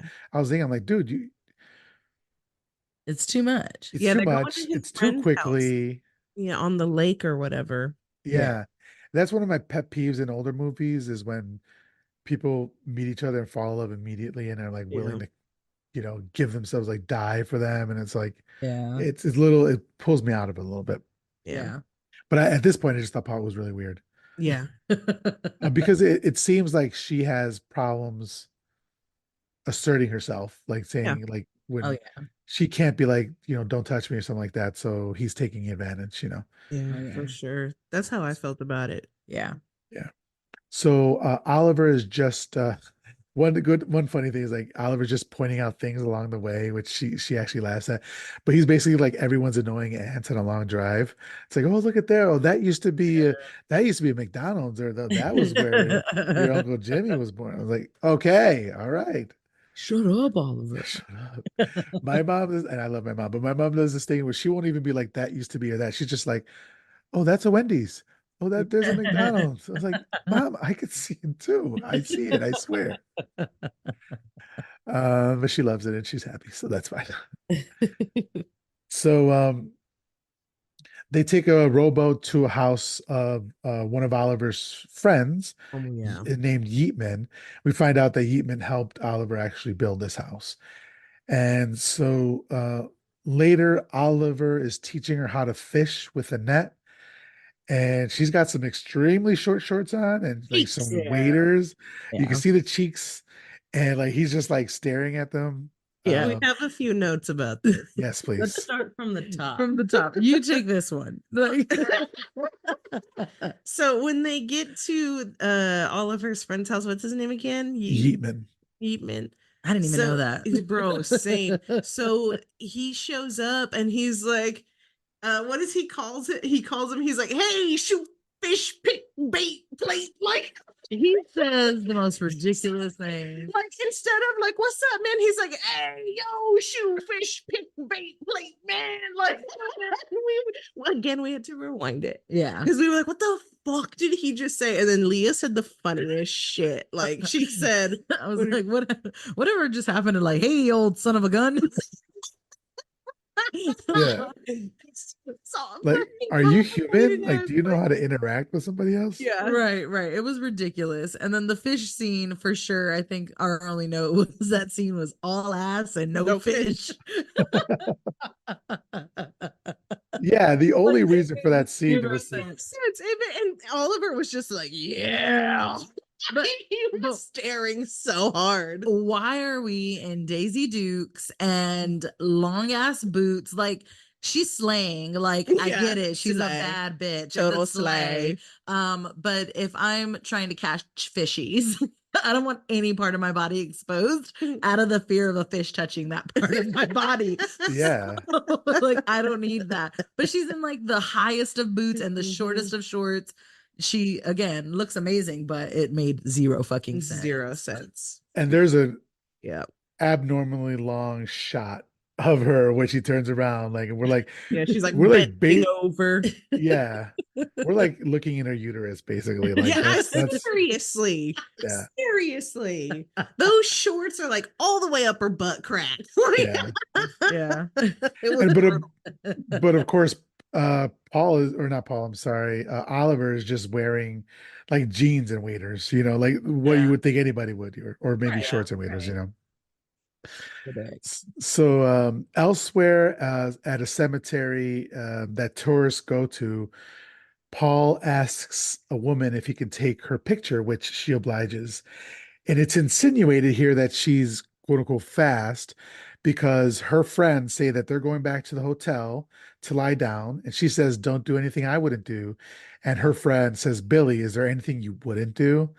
And so obviously, like, oh, that makes her a whore or slut or like fast Yeah. because Paul is able to pick her up, right? Yeah. So at night, Irena and Oliver are having dinner, and she hears alligators, and he says that they have to make love to scare them away because they hate the sound of it. This is not smooth at all. I don't know what he was going for, but I get like you guys are saying, no Riz. Oh, Riz. No Riz. And but they do start making out, but Mhm. Irena pulls away and says she can't. Oh, She can't do Yeah. it. Back with Paul. Do you guys remember in the bed with Paul what happens We here? remember. We remember. Do you want to Got say what put on happens? Yeah, we got a note. Well, really the note, like, so he's trying to, have relations with this woman, and she's like, it's okay, it happens, or I Yeah. think is what's happening right here. Yeah. And he's obviously not in it because he's thinking about Irena and he just wants to really be with his sister. And I think for me, I don't know why this was the biggest takeaway, because she tries to perform an act on him, and Fellatio. yeah, Some fellation. yeah, she's going, she's doing some things. But how, if she's doing this, is she still having full-blown conversation with him? She's like full on talking. Yeah, that like so they kind of cut away and you just hear her talking like it's okay, da, da, da, da, like just running her mouth. And I'm like, if you was doing this, you wouldn't be able to run your mouth in that way, I guess is what I'm getting at. So it made zero sense. The literal note is bro's getting dome, yet the girl keeps talking. What's happening here? Well, I'm just saying I can have a conversation with a toothpick in my mouth, is all I'm saying. Dang. So, but in Shots the fired. scene, in the scene that she's kind of doing like this Marilyn Monroe impression sort of thing, like she's talking really high.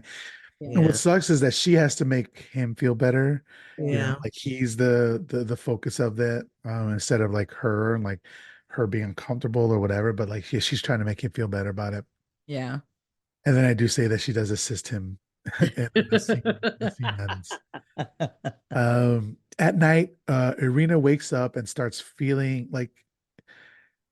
touching herself a little bit, and then she's standing over Oliver, very similar to what Paul did to Mhm. her Yeah. the first night that she was there. And then she turns off the lights and she heads outside Mhm. and she walks into the forest and takes off her clothes. And she is fully naked and she seems to be in a daze. Mhm. This was voted. I was looking at some of the trivia here. This was voted as one of the most like egregious, overt sex shots in an 80s movie of all time because it's literally her walking around fully naked. We see Bush for like Yeah. 2 or 3 minutes, you know, ridiculous. But Well, she sees it. Sorry, go yeah. ahead. Oh no, go ahead. Well, I was just saying what happens next. She sees a snake and it's like changing colors. But if there was something else about the nakedness that you wanted to address. Well, no, I think it was just really interesting because right, she's kind of we kind of see animal vision in this scene, right? Yeah. Kind of seeing through a different lens. And yeah, her being naked obviously is just for the viewers. And again, she's an amazing looking woman, so we get it. But also just her kind of being in her most natural form. Yeah. Well, Element, yeah. yeah, kind of in her element, being one with the other animals and Mhm. nature. So I think kind of just looking beyond the nakedness, it was just symbolic of that, of her kind of tapping into what her Paul, yeah, what Her Paul was primal saying. Yeah. sources, yeah. You know, he's like, you remember the animals calling your name. And it's like, does she? And then we have this moment where it's like, oh, yeah, She does. she does. Yeah. Thought that was interesting. One of the things that just struck me as like really sad about this movie is that like Irena is like continually victimized. She's not a victim, like, but she's been victimized like her whole life. Like, she becomes an orphan. Apparently, while she was an orphan, her adopted parents or foster parent maybe tried to, sexually assault her based on the story she was telling in the Yeah. thing. And then like what happens later on in the movie, the ending of the movie, it's just like just really sad the what happens to her. So Yeah. Yeah. I really feel bad for Irena here. Yeah, for sure. Um, but so she sees one thing I was to say about the camera work. It looks really great. There's like all these Dutch angles, which is just the tilted angle thing, which I really appreciated. She then sees a rabbit and an owl, and then this is we're seeing that animal vision like you were talking about, and then she gets on all fours and goes after that rabbit and gets it. Yeah. I was not expecting that. That was a surprise. But she doesn't eat meat. Yeah. Exactly. Exactly. I thought So that was cool because that's when she comes back to Oliver, right? Like covered in blood. Yes. And I love it because Oliver like kind of wakes up out of his slumber and he looks at her and she's like, "Don't look at me." And she's like covered in this rabbit blood, is what you assume. So she ripped that thing apart. But I thought that was crazy because Oliver's just like, "Yeah, all right, cool." Yeah. Like Once again, he's into it. yeah, he is not phased that she's standing there covered in blood, talking about "Don't look at me." And And he's like, "All right." doesn't she look a little caddish in this scene? She uh looks a little. And like her eyes or something? that's in there's another scene later on Oh, where she okay. does. You know what? To be honest, it might be that she had that cat eyes in the scene. I don't recall, but it's possible. Yeah, I don't think she had like full blown like prosthetic. No, but I think she she's looked kind a of little morphing. different. Yeah. Yeah. Okay. And I mean, she blood. looked absolutely like it was scary. He turns the light on, she's just there full blood and like, don't look at me. It was a great It was a good good. scene. It was it was good. a great scare. Yeah. I Yeah. wouldn't even call it a jump scare because a jump scare makes it sound cheap. I think Yeah. this was fully earned. I really liked it. Yeah, it was good. So back with Paul, he's now lying naked on the bathroom floor, Uh, apparently having come out of being the leopard. And he looks in the mirror. Okay, I think you're gagging because something happens. You want to say what happens? Oh God. I don't even know if I could describe it because I literally looked away. we gagged. Like we and literally here's the thing: we watch really fucking nasty, gory, crazy shit. But this, of all fucking things, the first time in our lives, we were like, "Ugh." we literally had to look away. So he's getting up off the floor after a transformation, and he's belly down on the fucking restroom floor. One. Two, Yeah. he gets Gross. up and there's like these little nasty ass flaps of like transformation skin on him. and he eats it. He's like, Gobbles it up. and I'm just like, oh, it was fucking disgusting. Like, one, that nasty flap of flesh was on the bathroom floor. Two, it's your nasty flap of flesh. Like, Yes, it looks like the goop that we see earlier in the movie. Yeah. So it's just like, why are you eating this? And Yeah. it was Yeah. the nastiest thing that I'd ever seen. Yeah. At one part, I thought it was like remnants of like his what's it called, umbilical cord or something like that, because it was hanging off of his stomach a little bit. Fucking, whatever the fuck it was nasty. Yeah, yeah.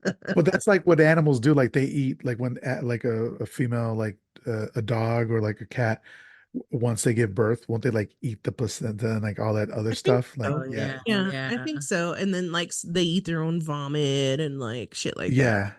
I think Um, lizards eat their own shedded skins and shit. Like, Yeah, it's gross. I interesting. didn't know what was nastier, that or that he drank it down with tap water. It wasn't even filtered. Yeah, that was So then he does have some of the same goo that we saw in the hotel. It's all over his body. He goes to look at in the bedroom, and it's an absolute mess. There's bloody handprints on the phone, and unfortunately, Billy's lifeless body is on the floor. So he ended up killing her. She was so nice. He even was like, at one point when they were talking, he's like, "I don't want to do it because I like you a little bit," and she's like, "Oh, it's okay," but yeah. she ends up like just another victim, another woman victimized by him, Yeah. The next day, the authorities find her dead body and call in Oliver and Alice, thinking that it was the Panther again. Irena tries to leave, saying that she's going crazy, just like Paul did, but Oliver stops her and says that he loves her. And she says, "Would you love me just as much if we could never sleep together?" And he's like, "Don't be stupid." Okay, but you didn't answer the question, though. You didn't answer the question. And what do you love? You've known this woman for like a week tops. What are you Yeah. talking about? Just that hot. Yeah. It feels more like teenage love. Like teenagers are stupid like that, right? And they fall some love with somebody in a couple hours or whatever. But That's lust, not love. Yeah. yeah, exactly. So he says, "I love you, and I can take care of you." And she again says that she's afraid, and we see Paul spying on them from up in a tree. Mm-hmm. Yeah, which is hilarious to Yeah. me that he's Just just fucking just up there. yeah, just Cat watching. perched. Cat perched watching This it all fucking happen. tree. Looking very creepy. Yeah. Yeah. So then a week goes by, and the search for the escaped panther has proven fruitless.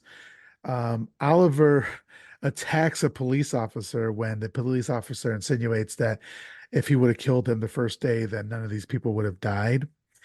And he got away. He gets away with just punching a police officer. I'm like, just the white privilege. Yeah. For what I was Yeah. just gonna say. Like the dude works at the zoo. Like, get off your fucking high horse, bro. Like you hire people to work at the gift shop at the zoo. Yeah. Like, why are you here, Ridley? Yeah. So at night, Paul apparently can't take it any longer. We see him outside of Arena's bedroom window, and he crashes through the window Mhm. and once more like tries to convince her to have sex with him. He says it's the only way that they can live. He explains, just as their parents did. This is where we actually find out that their parents were brother and sister. They lived together as husband and wife. And he says that he needs her to save him. At this point, I thought Malcolm McDowell plays a great psychopath. Oh Oh yeah. Oh yeah. Yeah, he does. He's great. good. I love him. Yeah.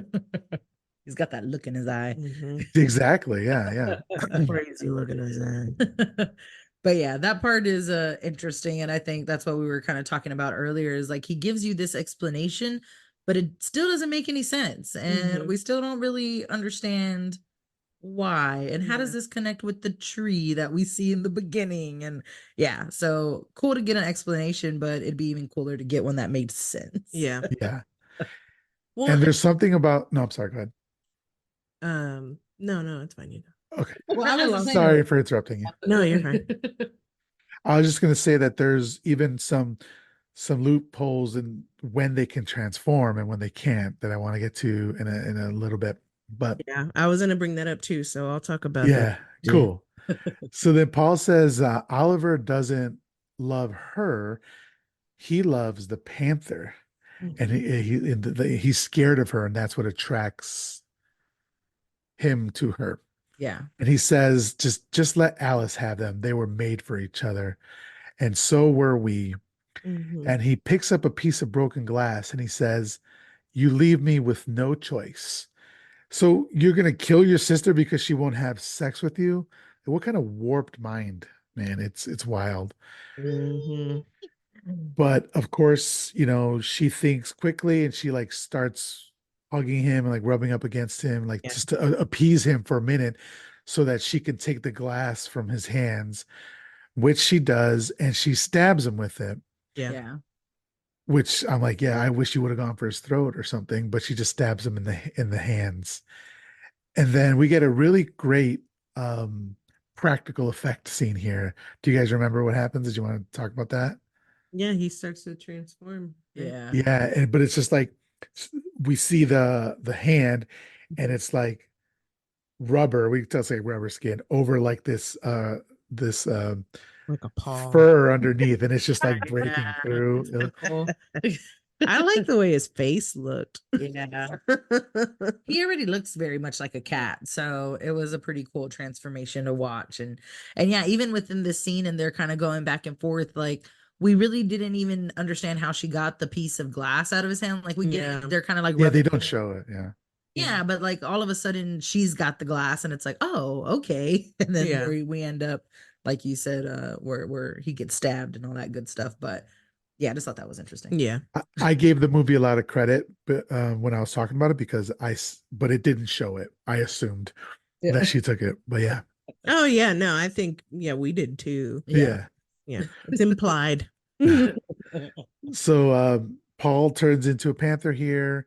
Um, his hair sticking out of his wounds and his eyes turning into a panther's eyes. It looks great. Yeah, it does. It's good. Um, Oliver comes home with Alice in tow, and he is transformed. I'm sorry, he is attacked by a half transformed Paul who yells out, "Oliver!" This looked so fucking creepy. Like Yeah, it I was is. not expecting a half transformed Oliver. It looks really cool, really cool. Then it's like he yells at Oliver, then he walks into the shadows, then we see the panther and it's growling. So I thought it was a really cool transition Yeah. into that. I really enjoyed that a lot. Oliver yells to Alice to get the shotgun. She does because she's a bad bitch, and she breaks down the door and shoots Paul dead just as he's lunging Yeah. in full panther form at Oliver, and this like shoots him out of the window, and he falls down to the pavement on this rainy night. They look out and they see that Irena is looking down at her dead brother. Well, it's the panther, but Yeah. Yeah. she We knows know. this, Yeah. yeah, the dead brother on the ground, and then she yells out in pain. What did you guys think of this scene here? I don't know. I really liked it. I guess like it's a transitional scene, but it's also kind of a little unfulfilling. Not that I wanted him and Arena to hook up, but it's like he goes through all this shit just to kind of get shot and that's that. Mhm. But still like a lot of the plot lines in this, like there's just no real resolution. So Paul dying was just kind of like, oh, maybe if he just went on his way or if they I feel like we could have worked it a little bit differently. So Yeah. it was a little unfulfilling, but it was a cool scene. Yeah. Yeah, I get that for real. Like I thought he was the main villain, Yeah, and he just to die unceremoniously. Yeah. I yeah, kept thinking somebody was going to come back, but Mhm. yeah. Like, he here didn't. Well, he did here's one alive, of the right? But yeah, yeah, in spirit form. yeah, And here's one of the plot holes with their transformations that I was talking about. Because we're told that they transform after having sex. Yes. hmm So there would be no reason, no way for him to transform because he didn't have sex with Irina, Yeah. right, but he still transforms into a cat person, I'm sorry, a panther, and then attacks Yeah. right. Oliver. So I don't know. What you guys did you think there was some reason for it, or do you think it's a straight up plot hole? Yeah, no, man, I don't know. Like, or maybe he's just that advanced. Or like Or maybe he was just that pissed. I really don't know. But yeah, it could have been definitely. anger, yeah, or like just a kink. Maybe him getting stabbed by Irena was pleasure enough for him to be Yeah. like, ah! Panther out. to panther out. I'm about to panther out. I swear to God.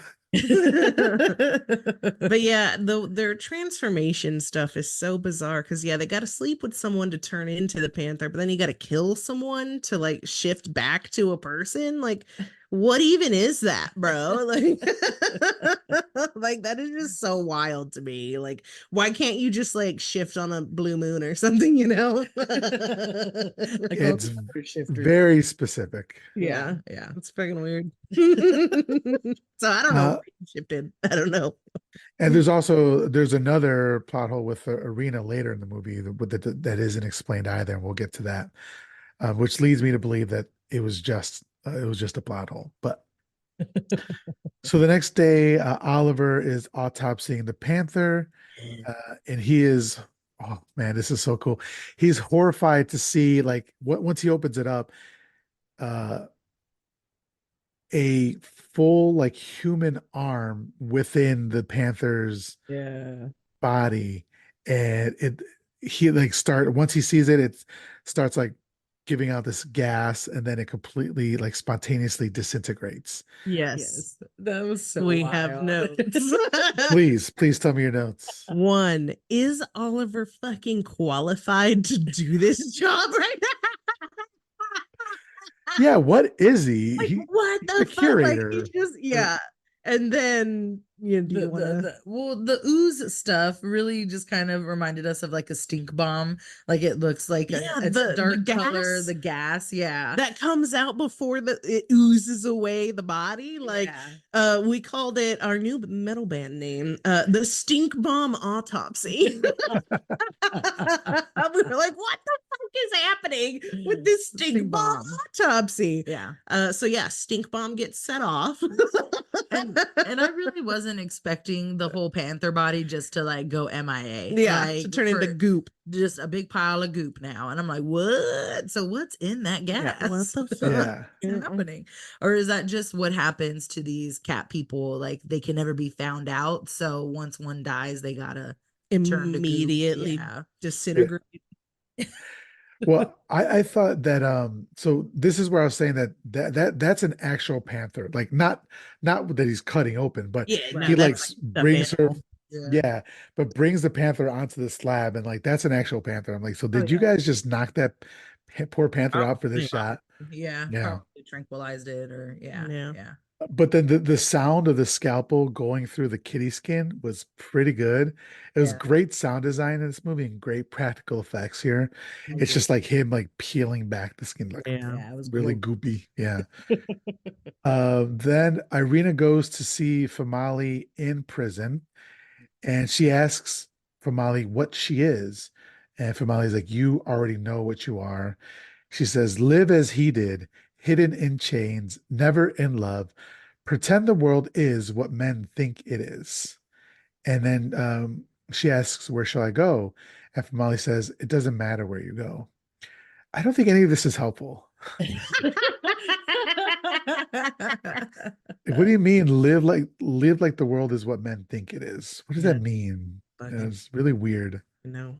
Just pleasure. Just live your life and be Uh-huh. that symbol and kill when you gotta kill, but stay hidden. Yeah, I guess. I don't know. But I genuinely don't know. Yeah. So then Irina goes to an Amtrak station, and they were trying to be slick. There was a cat food commercial playing in the background. I'm not sure if you heard it. It was coming from a radio. And she buys a ticket. She's like, basically that movie scene where she's like, "How much will this?" If she Yeah. throws money on the counter, where will this take me to? And the guy's like, "I don't know. Where the fuck do you want to go?" That's how I would react. I'm like, I don't know. But she buys a ticket to Richmond, Virginia, So and we have a note on that. please. Because we said that was the most unrealistic part of this movie was her being able to go straight to the counter at the train station and get a ticket. Like, I don't know how many of y'all have been on trains lately, but the system is a little more complicated than that. And I wish it was just that easy sometimes. Yeah. I've never been on a train. I've always wanted to go on a train. Well, I've I mean, taken I've taken public transportation train, but like not long distances like an Amtrak sort of thing. Yeah, mhm. yeah. So Uh that was funny. And then yeah, her being I'm gonna go to Richmond, Virginia, and then yeah, it was just weird. Yeah. But this is where that dream sequence happens, right? That other Yeah. realm sequence. So yeah. when we go to this other realm, I was like, is that what Richmond, Virginia looks like? I was like, she's in Richmond. I've never been. I don't know. Yeah. But we are back to that desert from the beginning. She's having this dream sequence. This is where she was wearing the white dress and the red scarf. And I thought it was really great visual. She like walks out of the doorway and just into the desert. Just a really great shot. Yeah. And then out of the dusty wind comes Paul, and he tells her their origin stories. Mhm. He says, long ago, our ancestors sacrificed their children to the leopards. The souls of the children grew inside the leopards until the leopards became human. We Mhm. were gods then. We are an incestuous race. We can only make love with our own, otherwise, we transform. And before we can become human again, we must kill. Welcome home. I'm like, oh, okay. So it's not that like you need to make love with your sister to live or sustain yourself. It's just that you can only have sex with her without turning. So that Mhm. means you can just live an abstinent life or do other things with other people like blowies or go down on a woman. There's other ways to have sex instead of like, intercourse. Yeah. So like, but he's like, no, we have to have sex together. He's just horned up and he's like, if I'm Yeah. gonna get it in, and the only way for me to do this without, having to kill someone is to bang my sister. Go Okay, ahead. there's also like you guys heard of Mormons. I mean, like everyone's heard of, but like the whole like Mormon teenager thing where they're like they're supposed to be virginal and not have sex, but they don't consider anal to count. And so like Mormon teens would just have a lot of anal sex. Gross. Or also That is absolutely um wild. Ooh. there's also damn it, I forgot what they have a term for it, but there's this thing where uh two like people who want to have sex, they'll get in bed and the man will get on top of the woman and insert himself into her, and then they won't move. Their friends will get onto bed and jump on the bed with them. And if that, and Yeah. because they're not actually moving, it's the people who are making the bed move, it's not considered sex. That is a legit thing that's happening in the Heard that. Mormon Yeah. teenage. I forget. There's a specific term for it called, but anyway, I'll just say that there's other things you could have done with other people that weren't your sister. Paul's just a weird fucking dude. He is. Yeah. He's just really true to the cat life. He's about that life, He's man. just trying to do what his ancestors did and, keep the bloodline strong. And, so he's a purist. Always Yeah. a purist. Fucking nuts. So, and this is where I was really struck by how have you guys seen the Black Panther, the first Black Panther from like the Like, Marvel this is movie? like the ancestor realm, right? Yeah, exactly. With Yeah. all the Panthers in the branches, that's Yeah. like shot for shot from Black Panther. And I thought it's really cool to see where the inspiration most likely came from. Yeah. So, but yeah, so they walk up to the tree, and then they walk up to one of the Panthers in the tree, and it says it talks and it says Irene, and she says mother, and then the Panther says you must return. Oh no, I'm sorry. At this point, Paul says you must return. So earlier in the movie, when Paul was saying, "Do you remember when the animals would talk to you?" I Yeah. wonder if this was it, that it was her mom trying to talk to her or something. I'm not sure exactly what that was there. Yeah. Um, Weird shit. yeah. So the next day, Alice is out jogging, and she keeps feeling eyes on her, like, and she's looking over her shoulder.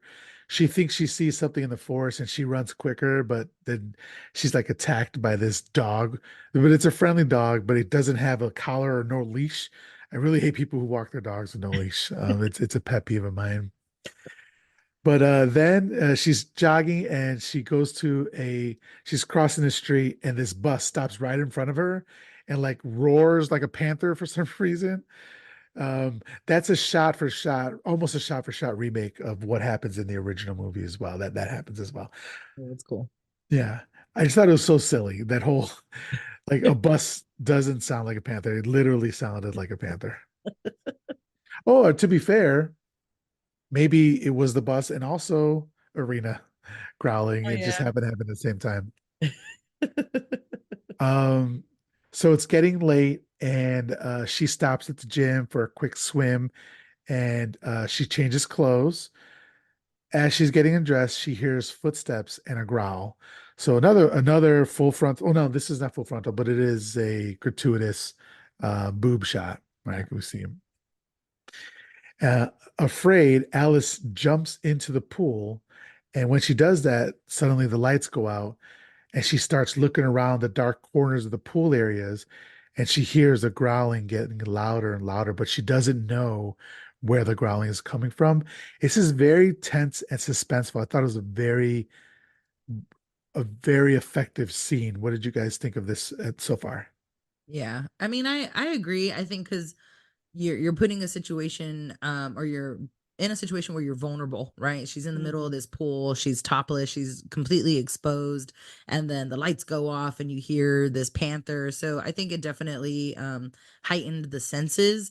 And on a completely different note, this is where Alice to me loses her riz because you got told you got 5 minutes and we're closing. You should have turned your ass around and went home at that point. Yeah. But Alice is the bitch. She's like, oh, cool. I'll swim for 5 minutes and ruin everyone's fucking night. So kind of Yeah, fuck yeah, you, that's true. Alice. You know, these workers wanted to go home. They're telling you got 5 minutes and you're like, fuck it. I'm still going to get naked and swim. Fuck you. You deserved it.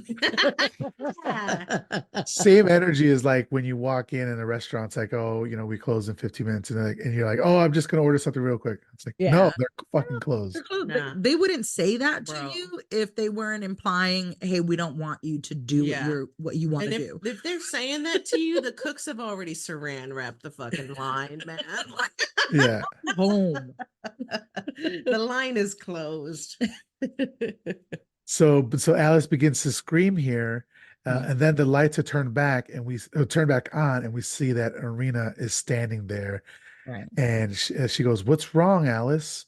And Alice says, "Why are you following me? I know you want to kill me." And she's like, "I'm just looking for Oliver." She has this really like smug look on her face Yeah. here. Yeah, she's looking real cool in this scene. She's looking real confident. Yeah, she's got the trench coat on. Yeah. Her hair is slicked back differently.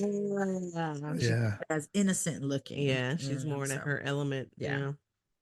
Yeah. And so the receptionist comes and hands Alice her robe, and Irina leaves, and we see that the robe has been torn into shreds. A couple things here. First, I wanted to say that this again was a plot hole because Irina did not have sex, so she could not have turned into The a Panther. panther, Right. right? Based on everything that they've just told us, that you Yeah. have to have sex in order to turn into not a vampire, turn into a panther. Right. So there's that. Secondly, Annette O'Toole, who played Alice in the movie here, talked about filming the pool scene in a 2017 interview. She said, I love the original Cat People, but really only the title is the same. It's a completely different movie. Sorry, it's a completely different story from the Schrader version. The pool scene, though, was something that they did try to recreate exactly.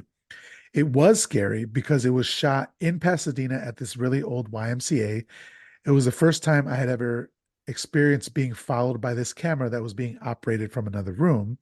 So there was no one in the pool room except me and this enormous crane thing with the camera following me. It really was quiet and creepy, and my voice would echo in the place.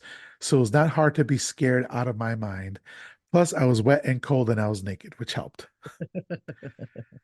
So then the other thing I wanted to mention was that this was the final film of Barry Berenson, who played the YWCA, not YMCA, YWCA pool attendant, Sandy. She retired from acting to focus on a married life and raising her kids. and she had a photography career. However, she ended up passing away on September 11th, 2001. She was one of the passengers on Flight 11, which struck Oh the World Trade no. Center. I What?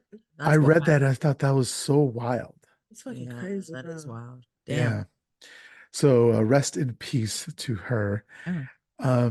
So at Oliver's house, he's in his dark room processing some pictures he's taken of Irena and the panther. And I thought this was really effective because it was completely silent, except for the sound of his work and like dropping water or dripping water, I should say. And then the score starts to slowly come in. And he's looking at pictures of Irena's eyes and the panther's eyes. Then he hears the phone ring, but when he goes to answer it, the phone is off the hook. He replaces the receiver and the phone rings again. It's Alice. She's calling Oliver to warn him of her experience, but Oliver is too Yeah. horned up for Irena, and he sees Irena. She's just returned and is taking off her clothes, letting him know that she is ready to make love. Yep. Alice even says, "Should I come over?" And he says, "No, stay where you are. Um, You horny idiots." yeah, Oliver. He's being a guy. So she leads him to bed, where he asks her if she's scared, and she indicates no. So she's fully naked, and he's naked as well. We do see some butt, some dude butt, which is good for like for balance. Um, and then they make out passionately, and the music is growing tenser and tenser. And then Oliver lays down, and then he fucks a cat. Is what he does. What did you guys think of this whole scene with Alice and Oliver being an idiot and all this? I think Bethany did not like this at all. I think it makes She's perfect shaking her sense. head. No, I wasn't feeling it. For a guy with no riz, it makes perfect sense. I'm like, yeah, he'd do that. Yeah, that makes I sense. mean, he He'd would, ignore all yeah. the signs. Yeah, He'd for just, sure. he'd go straight for it. Yeah. I'm just not quite sure what Irena's intentions really were. Yeah. Yeah. Like, was she just ready to take that step? Mhm. And like knowing she's not hooking up with her brother, like she's just ready to like kill motherfuckers. Like, I Yeah. don't know what it is. Yeah, I'm not quite sure. And it's actually something we ask ourselves at the end of the film, is like, what exactly does Irena want? Yeah. So Yeah, because like has she snapped at this point? Because like she said she was scared of turning into her brother. At this point, has she just snapped and like fuck it, like this is my destiny sort of thing? Like I can't Yeah. get can't past it avoid or it. something. Yeah, I can't avoid it. So afterwards, Irina goes to the bathroom, still fully naked, and she ends up tasting the blood from her, which was It was very weird. weird. Yeah, Yeah. we were like, come on, that was a bit much. A bit much. But again, cats do lick themselves like that, and animals do lick themselves. So I think that's kind of a going Yeah, into like her animalistic nature. yeah. But it was Yes. fucking nasty. But also, It was just like- I think like it was just a bit much. Yeah, like, did we Yeah. need that? yeah, exactly. Not at all. I think it's even a bit too much for her because she looks in the mirror and she washes out the blood Kind and of she's kind of out. scared what she sees in the Yeah. mirror. Yeah. Yeah. So she goes back to bed and the synth score is popping off here. It's bubbling up Yeah. and it's coming in and out. And she hears a fly in the room and just snatches it out of the Oh air. yeah, that was great. Yeah. Yeah. I put like she's losing it. She's breathing heavily and she's tearing up the sheets. And I'm like, that's just like a cat. Thing's always tearing up your sheets. And I'm like, Tearing I the know shit that at up. least. Yeah. And then she turns around and we see her face is now morphed into half cat, half human. Yeah. No. Looked great. What did you guys think? Dude, for real. Oh yeah, no, the again the practical, like the makeup, like it's just so good, and I think that's what I enjoy about the older movies as well. We don't really get a lot of that. It's all a lot more CGI CGI. these days. So no, her morphing was awesome. I think we have here just the morphing process was wild. Like it was Yeah. just really cool to watch. Yeah, Yeah. we enjoyed it a lot. Yeah. But another note that we had right under that was Oliver is too fucking chill about it, bro. Like how are you sleeping through that, or like just like, oh whatever, like it I'm a light sleeper, I guess, because I feel like I would have heard this bitch turning into a cat next to me. Oh, 100% earlier when they were at his house out in the country and that screen door's open, I'm Yeah. awake. Yeah. I'm Yeah. awake. You're not doing shit. I'm like, if it was my wife, I'm like, Hillary, where you going? Like that. I'm listening. Yep. So but yeah, I love the practical effects. So she's turning into a panther. Her skin snaps off of her head to reveal like the head Yeah. of a cat. Looks fucking amazing. Yeah, it's cool. It ends up laying on Oliver's body and its paws, it's on its neck, or her paws are on his neck, like it's about to kill him. But he says, "Hey, Irena," Yeah. Yeah. and that's enough for her. She leaves before she can harm Oliver. Yeah. That's what I'm And saying. He's too fucking chill about it. yeah, He's like, oh yeah, I know you're a fucking big ass cat. Like, yeah, I'm into I'm it. cool with that. Yeah. that's my kink, baby. Yeah, he's just too chill about it. Yeah. Yeah. He's Yeah. a So she ends up leaving, and later on, she is spotted near a bridge. A SWAT team has been called to corner the panther. There's an amazing score here as Oliver and Alice are in the car on the way to the bridge. They're like cresting this hill, and we see their headlights coming up over the hill. Looks amazing. It's so good. yeah. Actually, we need to get a charger. Big sis, Oh, do we sure. have No a pause. sorry. Yeah. I just my computer just showed the like where So then Oliver and Alice arrive on the scene, and Panther Irena is just like just pacing back and forth in the middle of the road, and I kind of felt really sorry for her because she has nowhere to go. Yeah. yeah. Yeah. And but then she sees Paul and jumps off the bridge. And I'm like, oh, he has that effect on women, I guess so. I gotta get out of here. which is the joke that he made earlier in the film when she ran away from him. He's like, oh, I have that effect on women. Yeah. So A good callback. yeah. So then Oliver goes looking for Irena and he realizes that he's by his house out in the country. Yeah. So he goes there, he rows over to the house where he finds Yeatman's body, Yeah. his Yeatman's dead body hanging in a tree. He goes inside and he sees Irena and she admits to killing Yeatman like immediately. And he has the shotgun pointed on her. He finds her in human form because she has killed. Yeah. Mhm. So Irena begs Oliver to kill her. Oliver refuses. So Irena asks him to free her by making love once more. She says, I want to live with my own. And at this point, I felt like she was acting like Paul. She was like really like straightforward and Yeah. like just Paul energy. And her voice is different as well. I'm not sure if you guys caught that as well. But she gets naked, full bush again, and then Oliver ends up taking some rope, binds her arms and legs to the bed, and and just has sex with her. Yeah. I thought this is some kinky dom shit, but like Some weird stuff for sure. I hate Oliver for this. Yeah. Like I kind of hate him. Yeah, Oh for yeah, sure. for For sure. sure. I think we said it's really interesting because he's about to shoot her, right? Or like that's his intent is to kill this woman cat, and then she's naked, so then all that's thrown out the window instantly. And yeah, again, he's just a little too cool about it. He's like, yeah, all right, I'll bang you, but I gotta tie you up first because that's the only way I'm gonna do this, like, safely, I guess. Yeah, because And she'll turn. Yeah. and I don't know, it's like, is he doing it against his will? Like he's like, all right, I'm gonna bang you if I have to. Like, I don't know. He just has a weird Yeah. kind of vibe here. And it's like, Yeah. you don't have to do any of this, you Yeah. dumbass. Yeah. Yeah. Yeah, you're not afflicted by this curse. Like you Right. can, Yeah. but it's also he doesn't think he's only thinking of himself. He's Yes. not Yeah. thinking about her. He's thinking of himself and like he doesn't think about what's going to happen to her after that because once she has sex, well now she's going to be a panther again. Right. And what ends up happening was what happens next is like in the final scene, Oliver stops by the panther's cage at the zoo. It's obvious that the recaptured panther is Irena, who's now trapped forever in her panther form.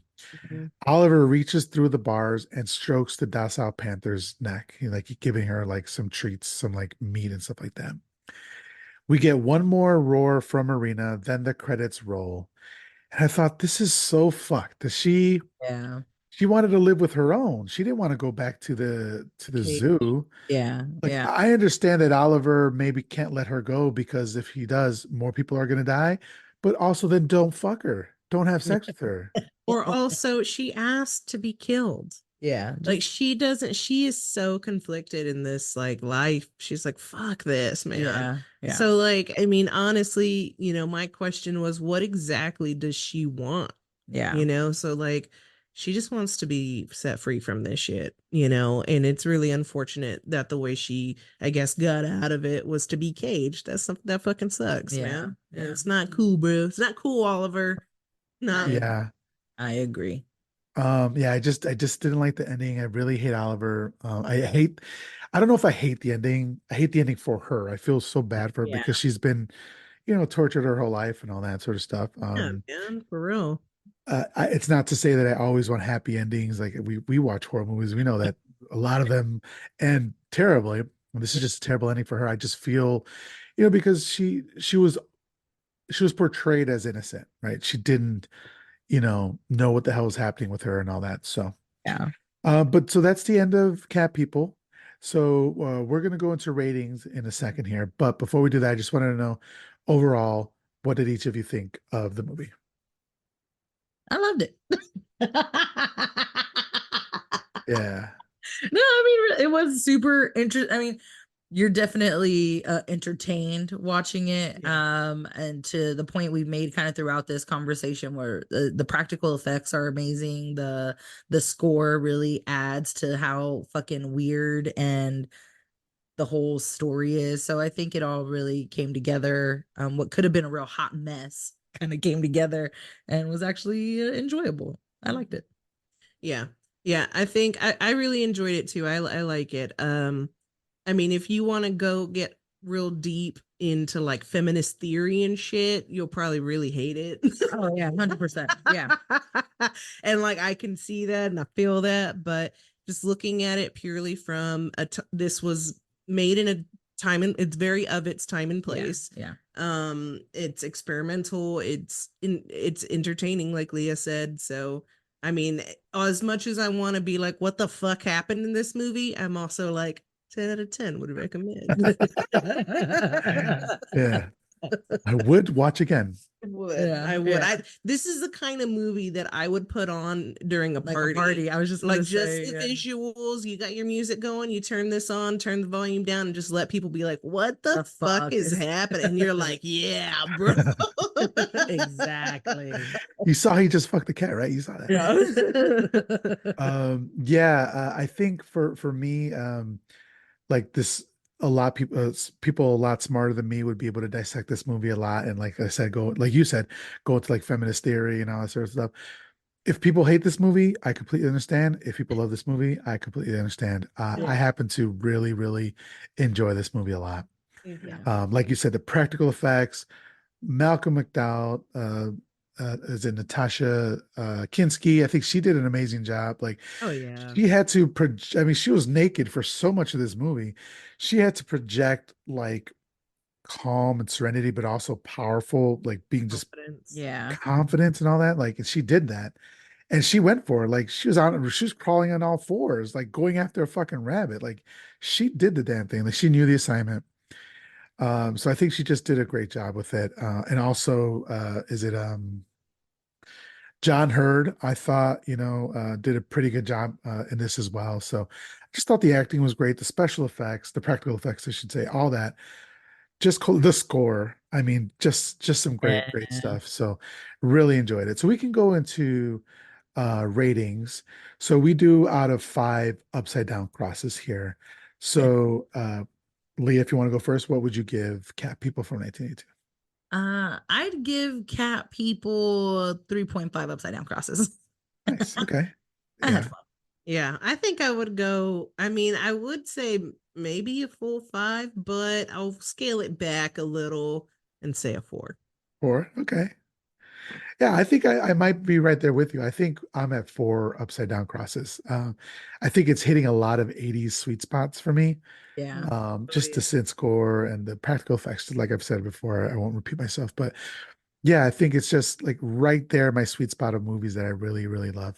And I Yeah. think if I had watched it, this is actually my confession to you was this is my first time watching this movie as well. I had seen the original one, so Woohoo. really enjoyed it. Well, thank you for picking Yeah. it. What Yeah. we do now is I ask for a movie that you think would be like in a similar vein to Cat People, something that would be like great as a double bill or something like that. Maybe if Yeah. you're a really long movie, I mean a really long party, you'd throw Cat People on and then this next one in the Yeah. background. So Yeah. do you have a suggestion? Yeah, I do. The first thing that came to mind was Sleepwalkers. I believe Yeah. like 1992 or like maybe late 80s, early 90s, but and have you seen Sleepwalkers? Yes, I have. Yeah. Okay, yeah. So I mean, they turn into cats. Yeah, They're yeah, yeah. cat people, you know. And there's weird dynamics between the son and the mother. So you still kind of have like this like incestual kind of weirdness and yeah, so there's definitely a lot of similar themes I think in that movie. And again, the practicals, like the makeup effects in that movie is so fucking cool. Like those people, sleepwalkers, they definitely look more like cats, like house cats, I think, and like some of the facial expressions, like it's cool. So sleepwalkers. Yeah. That's a good Okay. one. You got one? Excuse me. It was hard for me to, well, maybe not, I don't know. I didn't know what direction to go with this because it's like you could go for another cat movie or a transformation movie. You could go for like an older, or, Mhm. yeah, like there's so many things. But if I were to like play this in a series, I would probably add Cursed onto that bill. The movie with Christina Ricci and Is that a Wes Craven? yeah, so is Craven. I haven't seen it. Oh man, I Yeah. have to see it Oh now. man, I I have to haven't see seen it. that in a long ass I love time. that Yeah, that's a movie. good movie. I Yeah. love fucking. There's so many great actors in it, Yeah. and it's just such a fun movie. But you have a woman dealing with being a creature. She can transform and shit, Mhm. and just kind of like struggling with that curse. Yeah. Yeah. Yeah. Okay, that thank you for that reminder because I haven't seen that one. I've been wanting to for a while. Oh yeah, check it out. For me, I'm going to say Raw, which is a movie that I Oh talked yeah. about earlier. It's not turning into cats, but it is about um, what happens when a vegetarian or vegan teenage girl eats meat and they're changing body and stuff like that. So I think that it's very gross. And I fucking love that movie so much. So I would say Raw is a great one to watch. I So, I'm sorry. Go ahead. I would just like to point out that all of our films that we've chosen, to accompany on this bill would be something. One of my favorite things about horror and genres is the female experience expressed through a horror film. Mm, So like everything we've mentioned would be something to deal with the female experience, and I think Yeah. this film deals with that as well. Women are often victimized and caged, and their sexuality often frightens others. So yeah, that's a great point. Yeah, and the reason why I like Raw is because I won't go into detail, but she is not the victim. She's not victimized. Mhm. So there's that. Okay, so thank you so much for being on the show. If you could please let everybody know once again how they can follow you, how they can support your work, all that sort of stuff. Yeah. So once again, we're the Paranormal Putas, and you can find us wherever your favorite podcasts are found. So Spotify, Google, Apple, all those good places. As for social media, we're all over. So Instagram, Facebook, TikTok. And again, if you can't find us, send us an email, paranormalputas@gmail.com, or you can find us at paranormalputas.com. If you're interested in supporting your local putas, that's where you can find all of our fun merchandise, along with our Patreon link, where we have a couple things out, and you can enjoy some behind the scenes or some investigations and some fun stuff. So, Yeah. Awesome. Thank you so much for coming on. This has been an absolute blast. Speaking of Patreon, The Paranormal Putas and I will be continuing our conversation on the Sunday School Sessions, which is a Patreon exclusive. If you'd like to support the show, patreon.com/my horror confessional. Thank you, everybody, for listening, and we will talk to you next week. Bye.